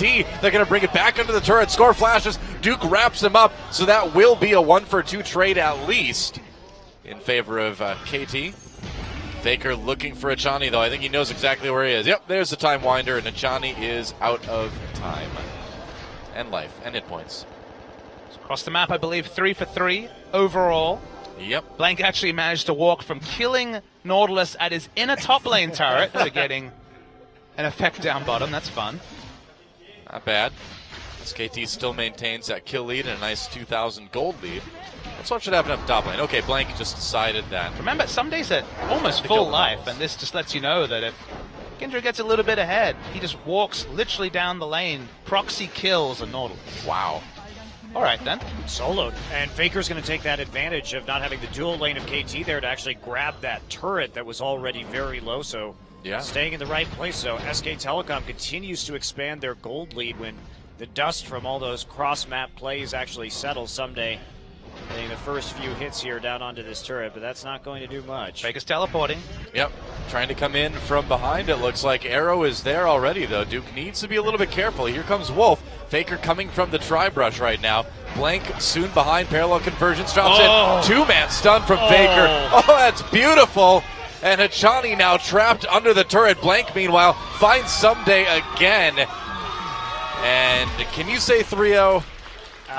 I think we can. I think it's not over yet, but it's looking pretty grim for KT already here, 17 minutes into Game 3. A replay will show that that was poetry in motion. What happened was the parallel convergence came down. That part's standard, but Wolf clipped the champions with literally the corner of the pillar, knocking them into the AoE to guarantee a double stun. From there, of course, it's AP Echo. It's not the tank Echo, so even though it's so close to turret, it doesn't matter. The burst is real. That was beautiful layering of CC from SKT. And also, Faker managed to get his ult up underneath the turret to add damage there, too. As that dive lasted just long enough to get it off. And now Faker 3-0-2 on this AP Echo. Getting awfully scary, but yeah, definitely a great team play there from SKTelecom. Kind of what we've seen all night. Well, this is the SKT that didn't show up yesterday, though. That's why we had the questions coming in, because they were not taking advantage of these turret dives. They were not taking advantage of the aggressive plays. They were sitting around sort of waiting for Jin Air to make mistakes instead of being proactive. But tonight looks a lot different. If you want to hide as much as you can from your opponent, I think the way they played yesterday, as passive and as strange as it looked, may have been the best answer, you know? I mean, if you wait for your opponents to make mistakes and you just capitalize on that, that doesn't really show your next opponent much, does it? I'm not going to... I can't in good conscience make an argument that they should have drafted those compositions and played like they did yesterday because it wasn't good League of Legends. I think they were just a bit off, and today they're looking significantly better. This reminds you, we've always in these scenarios with incomplete information, just like spring last season where Cinderhawk came in, we knew that was throwing the G-Tigers off to some degree, but you're always like, okay, they don't look great, but maybe they're hiding things for the finals, and then they got 3-0 and just smash. SKT, they came in without much momentum before the grand final last season, and we thought, okay, KT have been looking good. SKT, we haven't seen answers to our questions. You have to tip KT, and we have KT Monty here, so that much makes sense as well. But always disappointed. But then SKT had made all the adaptations, so I think the thing you have to take into account is settled team, coaching staff's been around a long time. It feels like SKT, compared to other teams, deserve the benefit of the doubt more and more. Whoa, okay, Faker decides to kill Arrow, drops back with the ultimate to get out of that one. And that was quick. I think Faker's starting to get a little bit scary on this Echo. He's got some stacks too, Doa. Yeah, he's up to 11. Starting to. He's taking it to 11. He's dialed it up, that's for sure. Got his 30 AP out of that Dark Seal. And surprised now, he just doesn't start there. Here's the scary thing, because if he gets to 15 and he upgrades into that Medjai's, that's an additional movement speed boost that he's going to get out of that item. And I don't even want to know what an AP Echo... Wow, they killed it as it went away. Wow. Yeah, they killed the Rift Herald as the Baron was coming in. But wow, what do you know? When you combine the... I don't think I got the credit, actually. They do. As you combine the passive from the Echo with the extra movement speed from, I mean, there's no escaping him at that point. I mean, Get a it's going Lich to be Bane and obscene. chase for days. It's going to be obscene. Okay, then. Well, Arrow trying to defend his mid lane turret, but it's already a 5,000 gold lead at 20 minutes for SKTelecom. I help but feel there'll be two what could have beens when it comes to playoffs this season. Afrika notably choking in their match against Jin Air.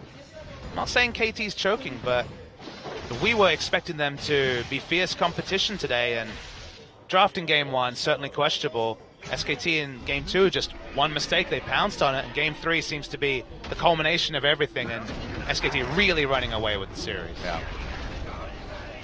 Baron was really attached to that ward. Oh, Several all cuts. right.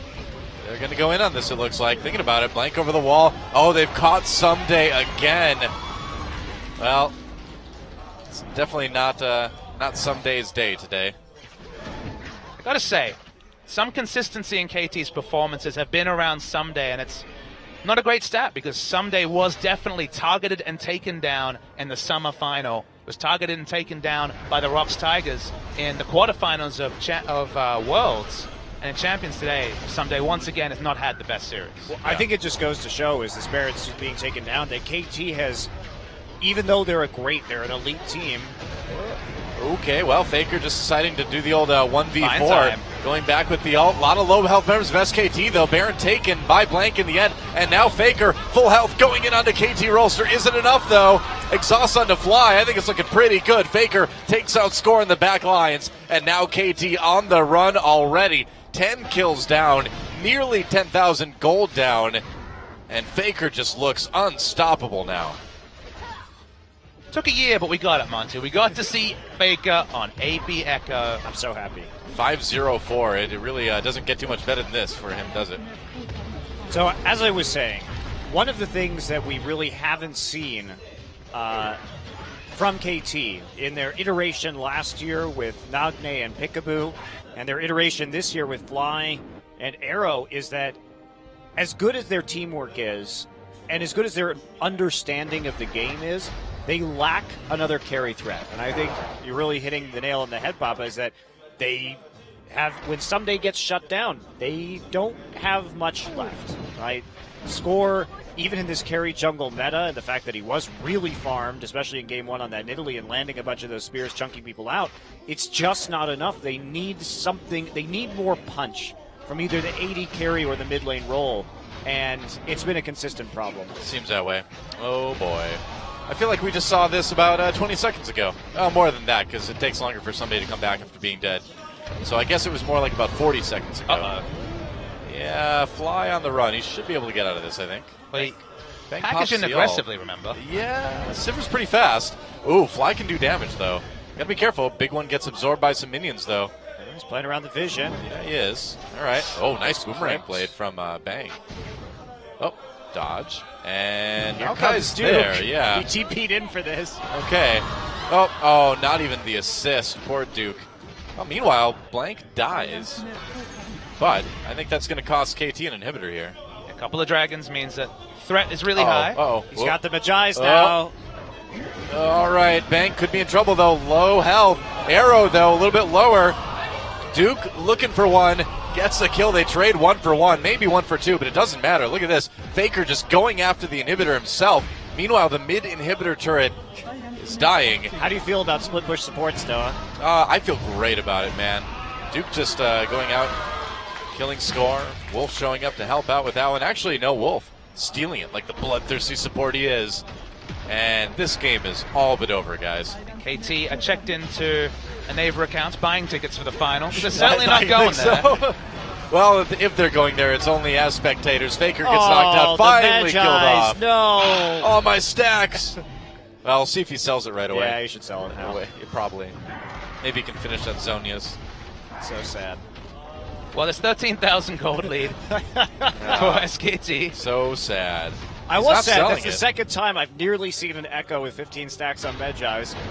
So first it was Someday, now it was Faker. I feel like your new white whale is the land speed record Echo. I know. I want to see it. I don't want to kill it, Papa Smith. You genius. You sure? No. You don't want to Majestic dissect animal. it for your scientific goals? Pretty sure that's not why Ahab wanted to kill Moby Dick. He didn't want to dissect it. Probably just wanted all the oil in its brain or whatever. No, he was just mad at it. Blind rage, much better motivator. Sometimes you just get mad at whales. Well, they do when it eats your leg. I suppose. That's a good point, yeah. Moby Dick's one of my favorite plays. Oh, good. Meanwhile, Dragon taken by SKT yet again as we finish off watching this replay.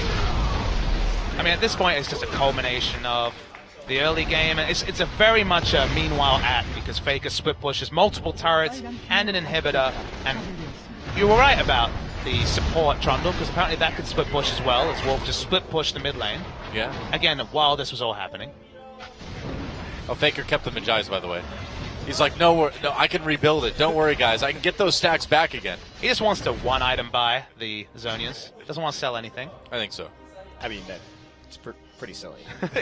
Well, it's going to be a pretty silly stage in the game. SKT looking like they can maybe cruise to a win here. We will see. It's been a Faker quick coming up one the as well, spot lane. if you think about it. It Games has. have been very short. Yeah, 26 minutes, only a 29 in the last one. There goes the mid inhibitor. They're going to finish off the bot lane now. SKTelecom all grouped up. KT, if they don't fight now, I don't know what they're going to do. Aside from just lose the game, score low as Duke goes in already with Faker. Bang on the outside, getting those ricochets. And there goes Fly. Another kill for Faker. Looks like this is it, guys. SKT, if they can win this fight, they can win the game. There goes the Nexus turret. Still fighting. There goes the Nexus. SKT just needs to focus it. They do. Getting a few more kills on the way, but they're going to finish it off in the end, I think. Yeah, okay, they can want to keep fighting. Nope, Duke wants to end it. There we go. SKT going to the Spring Grand Finals. What a match, a 3-0 for them. And that is it. An era of esports ends at the iPark Mall here in Yongsan, Seoul, South Korea. Almost 10 years of matches, and it ends with a 3-0 for SKTelecom in the telecom war. There you go. That's that. And I figure we were destined for one of two outcomes tonight. Either this was going to be a close series and the finals was probably going to be very one-sided, or this series was going to be very one-sided and the finals should be great. I hope so. With SKT coming in strong, I think we're going to have a really good final on our hands considering the Tigers' end of their season. Tough for KT, but I think you got to call into question some of those early drafts that set them so far behind in this best of 5. The second round robin's been about SKT answering some of the teams that beat them in the first round robin. They've been coming back. They beat Africa to kick off the second round robin. Looking at some of the teams they've dropped games. So, of course, they lost to Rox Tigers last time. They lost to KT last time. Time to right some of those wrongs if you're SKT, because it would be quite the tale, quite the rising, almost like a phoenix after such a poor start of the season to come out winners against Rox Tigers. This is also going to be SKTelecom's third regional finals in a row here in Korea. And, win or not, that's incredibly impressive. Well, I mean, the last 3 finals, or the last 3 top 3s have basically been KT and the Rox Tigers. I mean, we've only seen KT, SKT, and Rox in the finals in the last year and a half. It's a good point. It's a very good point. With this result, in the LCK era, KT versus SKT, the telecom wars, one of the easiest sells, a very high rivalry, 18-5 to SKT is the game score. Wow. And only one best of victory for KT, and that happened a few weeks ago season. now. Yeah, that's right. So, SKTelecom, let's see who the MVP is for Game 3. Of course it's going to be Faker. That great mid lane echo play really wrecked KT, man. Nothing else to say about that. We got it finally, Monte Cristo. I'm so happy we saw AB it. Assassin mid lane echo, first pick for the season in Korea. Saw a tank echo from Sassen. Played to great effect by Faker. And one of the biggest stories of this game is not only shutting down Sunday, but when you shut down a top lane tank and you have a Trundle support, what do you buy? Because, okay, you're gold starved already, so you can't buy tank items. And if you choose to buy QSS, you're screwed. And if you don't buy QSS, you're screwed. So it really, really hurts. Of course, hard to kill some of these top lane tanks in lane, but with the focus and the mobility that they had with the pressure from Blank and the double TPs, they made it work and totally shut down the Nautilus. And we talk about KT needing to have other members step up if Someday can't carry, and that's the difference. We talked about how SKT and KT, when we talk about Faker and Fly, have pretty similar identities in team fights for a lot of this season, playing those utility champions. Difference is, Fly doesn't have backup mid lane assassin, carry the game AP Echo. That's just not the kind of player he is. And Faker, when the stars align, he takes over games, and this was a great example of it. Well, fact is, you just never know when Faker's going to pull out a new champion, and here we are yet again. And now it's time for an MVP interview with our triumphant SKTelecom team, and George will be giving us a translation. And here we go. Set it up. Here we go. All right. Hello, Champions fans. It's George. Today's match between KT and SKT. SKT was able to beat KT 3-0, 3 consecutive wins. And today's MVP are Duke and Faker. And congratulations for SKT. And let's have our team interview with Duke. First of all, with Duke, you have received 2 MVPs today. And it is your first finals appearance after your debut. How do you feel? It doesn't feel real yet. Before I came here, I said I wanted to join a team that could actually win the championship, and I'm really happy. With your first set, you got MVP with Maokai, and it feels like Maokai was a very important role, played a very important role. And did you practice a lot? With Maokai's counter pick, I really didn't think about it, but I just practiced with him yesterday a lot. It's all it takes. As you mentioned, you wanted to join a team that can actually win the championship. Are you nervous that you're almost there? I still can't. It doesn't seem real until maybe I'll be nervous. I'll get nervous tomorrow when I actually get to the arena. I know Impact is here, who played for SKT before. Please say something to all your fans and him. I will try to catch Impact's career. And there's Impact. Confirmed moving to NA. Next up is I guess.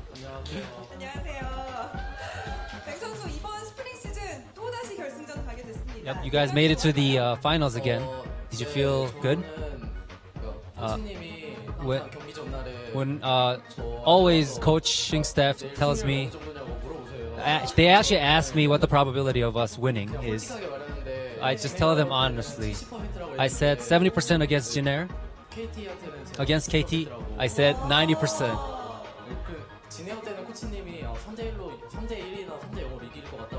The coaching staff told me that we might win 3-1 or 3-0 against Jinair, but they didn't actually tell me anything against KT. So they actually said it's going to be a party when we actually make it to the finals.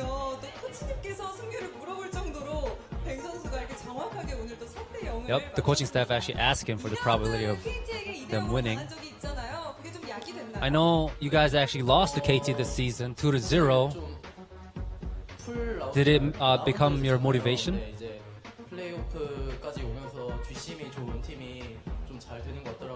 Every time it feels like the teams that actually win the later games actually make it to the playoffs, it seems like. So I felt very confident. I know you were very negative on Tarek, but you actually were rolling against Tarek. You actually picked Tarek for a while. He said he made a mistake. I shouldn't have doubted it. It is me that wasn't playing very well. It wasn't Tarek. He did the Shen Amumi Tarek pick. Feels like his ability was actually down. But now, yeah, they have won it 3-0 with Bang's picks. So what do you expect on your finals? What is your winning probability? He said 50%. He says just, I will practice next week and I will give the real expectation to the coaching staff. Your coaching staff were actually very confident because of you guys play very confident. Please say something to the coaching staff. I will try to enjoy the finals. 선수에게 큰 박수 보내주시기 바랍니다.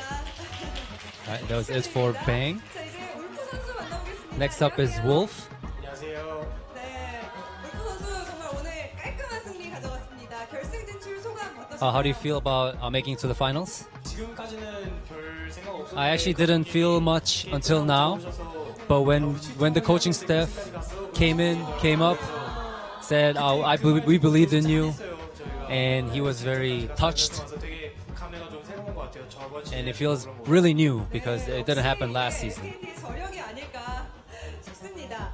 경기 전에는 상대 하찬이 선수 Before- 승률이 100%였거든요. Before today's match, Hachani's winning rate with Trundle was 100%. Did you actually thought about it? No, I didn't actually think about a lot about it. 하찬이 선수 만나면 약간 좀 이상해진다. Coaching staff always told me that I become kind of weird against playing Hachani. 만나면 별 상관없잖아. 그러지. And then now, but however now they say it doesn't really matter, right? 의식 안 하고 잘 So I really didn't care much about it, so I just played my own game. 오늘 코치님이 울프 선수의 실력을 믿게 됐을 것 같습니다. 작년 스프링 때는 락스타이거즈 Last spring, 받아들이는 입장이었다면 you guys were you guys accepted Rox's challenge, but this season is kind of the opposite. How do you feel? 제 개인적인 생각으로는 Personally, 입장이 좀더 I think 잘 나올 거라고 생각해요. there's a higher probability of winning if you're the challenger, 올라가는 거기 때문에 because you guys are actually playing more than the actual winning team. 그걸 좀 못했을 수도 있고 Because they might actually, play less than us. 마음이 좀 불편했거든요, 사실 저번에. Last season, I kind of weren't confident because we didn't play as much as this season. But I feel really confident this season, though. 결승에 올라가게 된 처음 올라가는 팀원이 2명이나 있잖아요. I know you guys have two team members who made it to the finals for the first time. What happened? 끝났네. We were just saying, like, 넥서스 치고 있는데 when we were hitting Nexus, Blank said, "We made it to the finals!" He yelled. While we were just saying, we just won, but. 실감이 안 났다 그러는데 But he said it didn't seem really, he didn't feel it real yet, but he is really happy about it.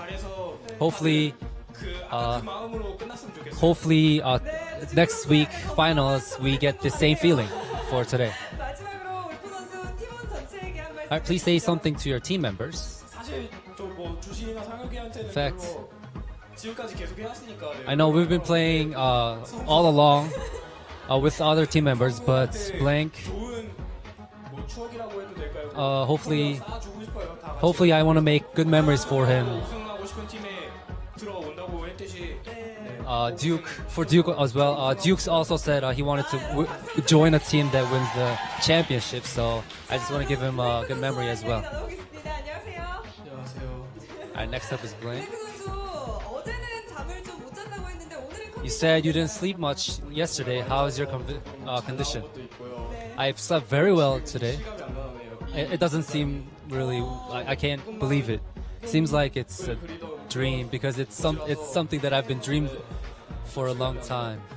그럴 것 같습니다. 정말 프로게이머라면 결승에 가는 As a 게 professional gamer, 정말 짜릿할 것 같습니다. it'll feel very 어제 상대가 happy 원년 when you actually make it to the finals. 선수였습니다. 또 중국산 강타를 멋지게 선전포고를 했잖아요. When Score stole your Baron, 스포 선수가 also, how did you feel playing against him? 한국의 강타라면 I know, 이제서는 중국산 강타가 아니라 Score is the smite of the China, but I'm the smite of Korea. 근데 이번 첫 데뷔인 만큼 It is your first debut, 어려운 점도 있었을 것 같은데 so you probably went through a lot of hardship. Was there a person that actually helped you and 많이 부주는 gave you energy to you? 좀 많이 힘들었어요. I went through a lot of hardship. Yesterday, it was really difficult for me, 이번에 이렇게 결과가 정말 좋으니까 but today's results turned out very well, and I really want to make it. I really want to win the championship. And there's Bengi, who's all laughing about it. 아셔야죠. 자, 처음 올라가는 결승인 만큼 It is your first 스타이거즈와의 결승전 각오 finals 한번 appearance. 해볼게요. 블랭크 선수 마지막으로 각오 한 말씀. Alright, please, do you have anything to add? 꼭 이기고 I just want to win. 저희 응원해주신 모든 분들께 감사하는 I just want to say thank you for all the fans and coaching staff that cheered for me. 결승전 기대 많이 하겠습니다. next up is Faker. 오늘이 용산에서의 마지막 It is your last match at Yongsan. I know you probably have a lot of memories here. How do you feel about winning the last match here? I actually thought about it, not coming back here. I can't imagine.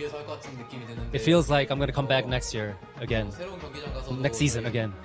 But hopefully we can play better in the new arena as well, and hopefully we play well against Rocks as well. 근데 정말 Rocks 페이커 Tigers. 선수는 롤챔스 우승 경력만 해도 I know Faker, you have won 4 titles. 마음은 어떤가요? How do you feel about this season, making it to the finals?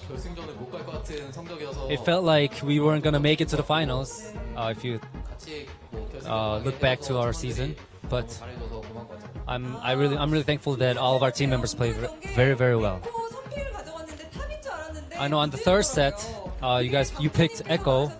It seemed like you guys are gonna go, Echo's gonna go top, but you actually picked for mid laner. Was it coaching staff? Did the coaching staff say something about that? It wasn't too much about coaching staff, and we actually thought about picking Echo mid laner, Echo as a mid laner. So 아, 3세트 에코 it turned out very well. 근데 페이커 선수는 게임상에서는 노스킨을 I know when you play League of Legends, you don't have skin for your champions, but you always wear that red jacket. Is there a special meaning for it? Before, like starting from way before.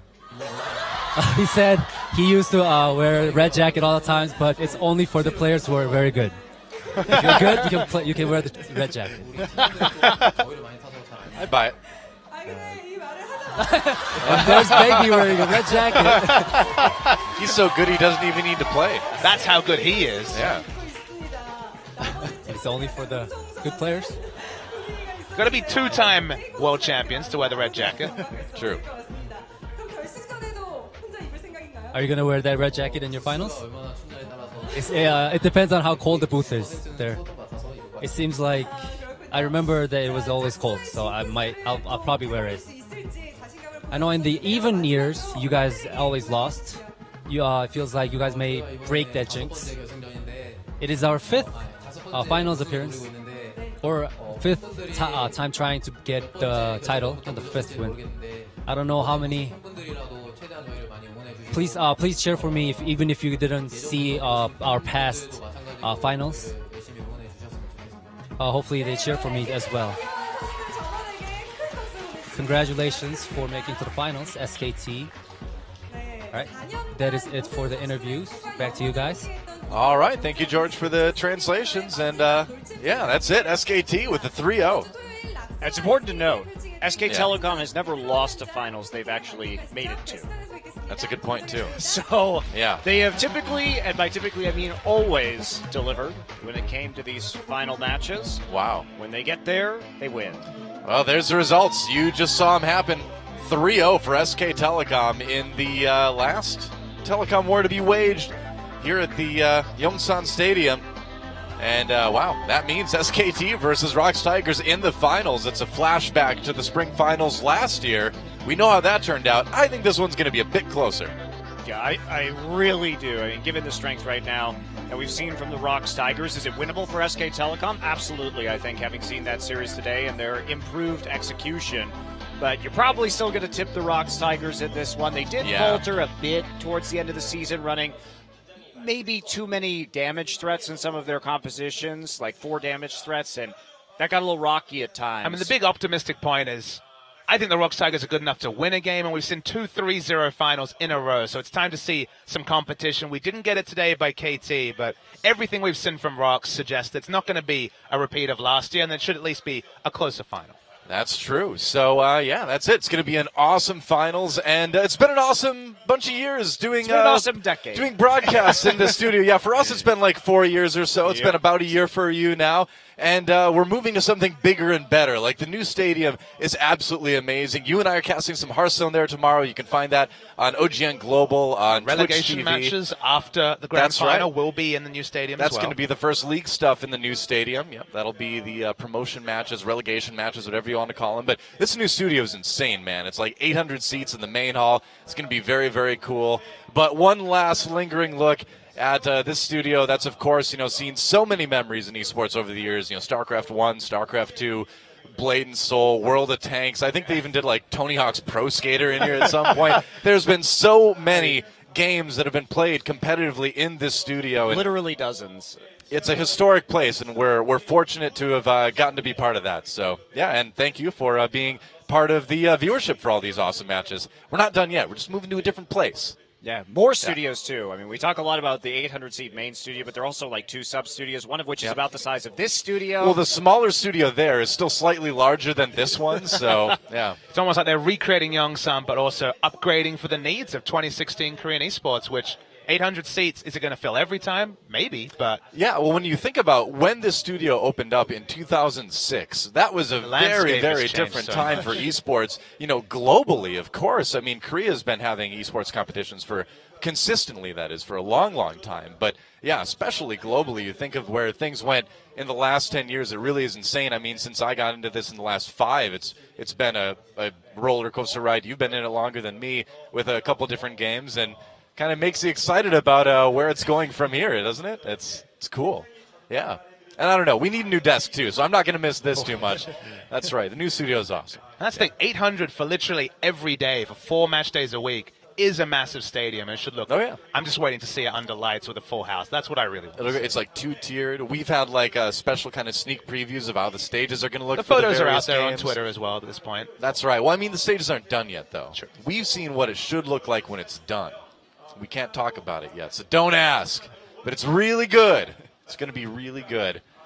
Yeah, but I mean, Caster Jun, the Korean hype man right now, talking a lot about the studio, too. And that's a guy that's been here since, like, literally day one. He was here for the first broadcast.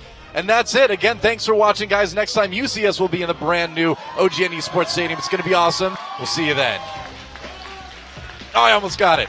We'll see you then.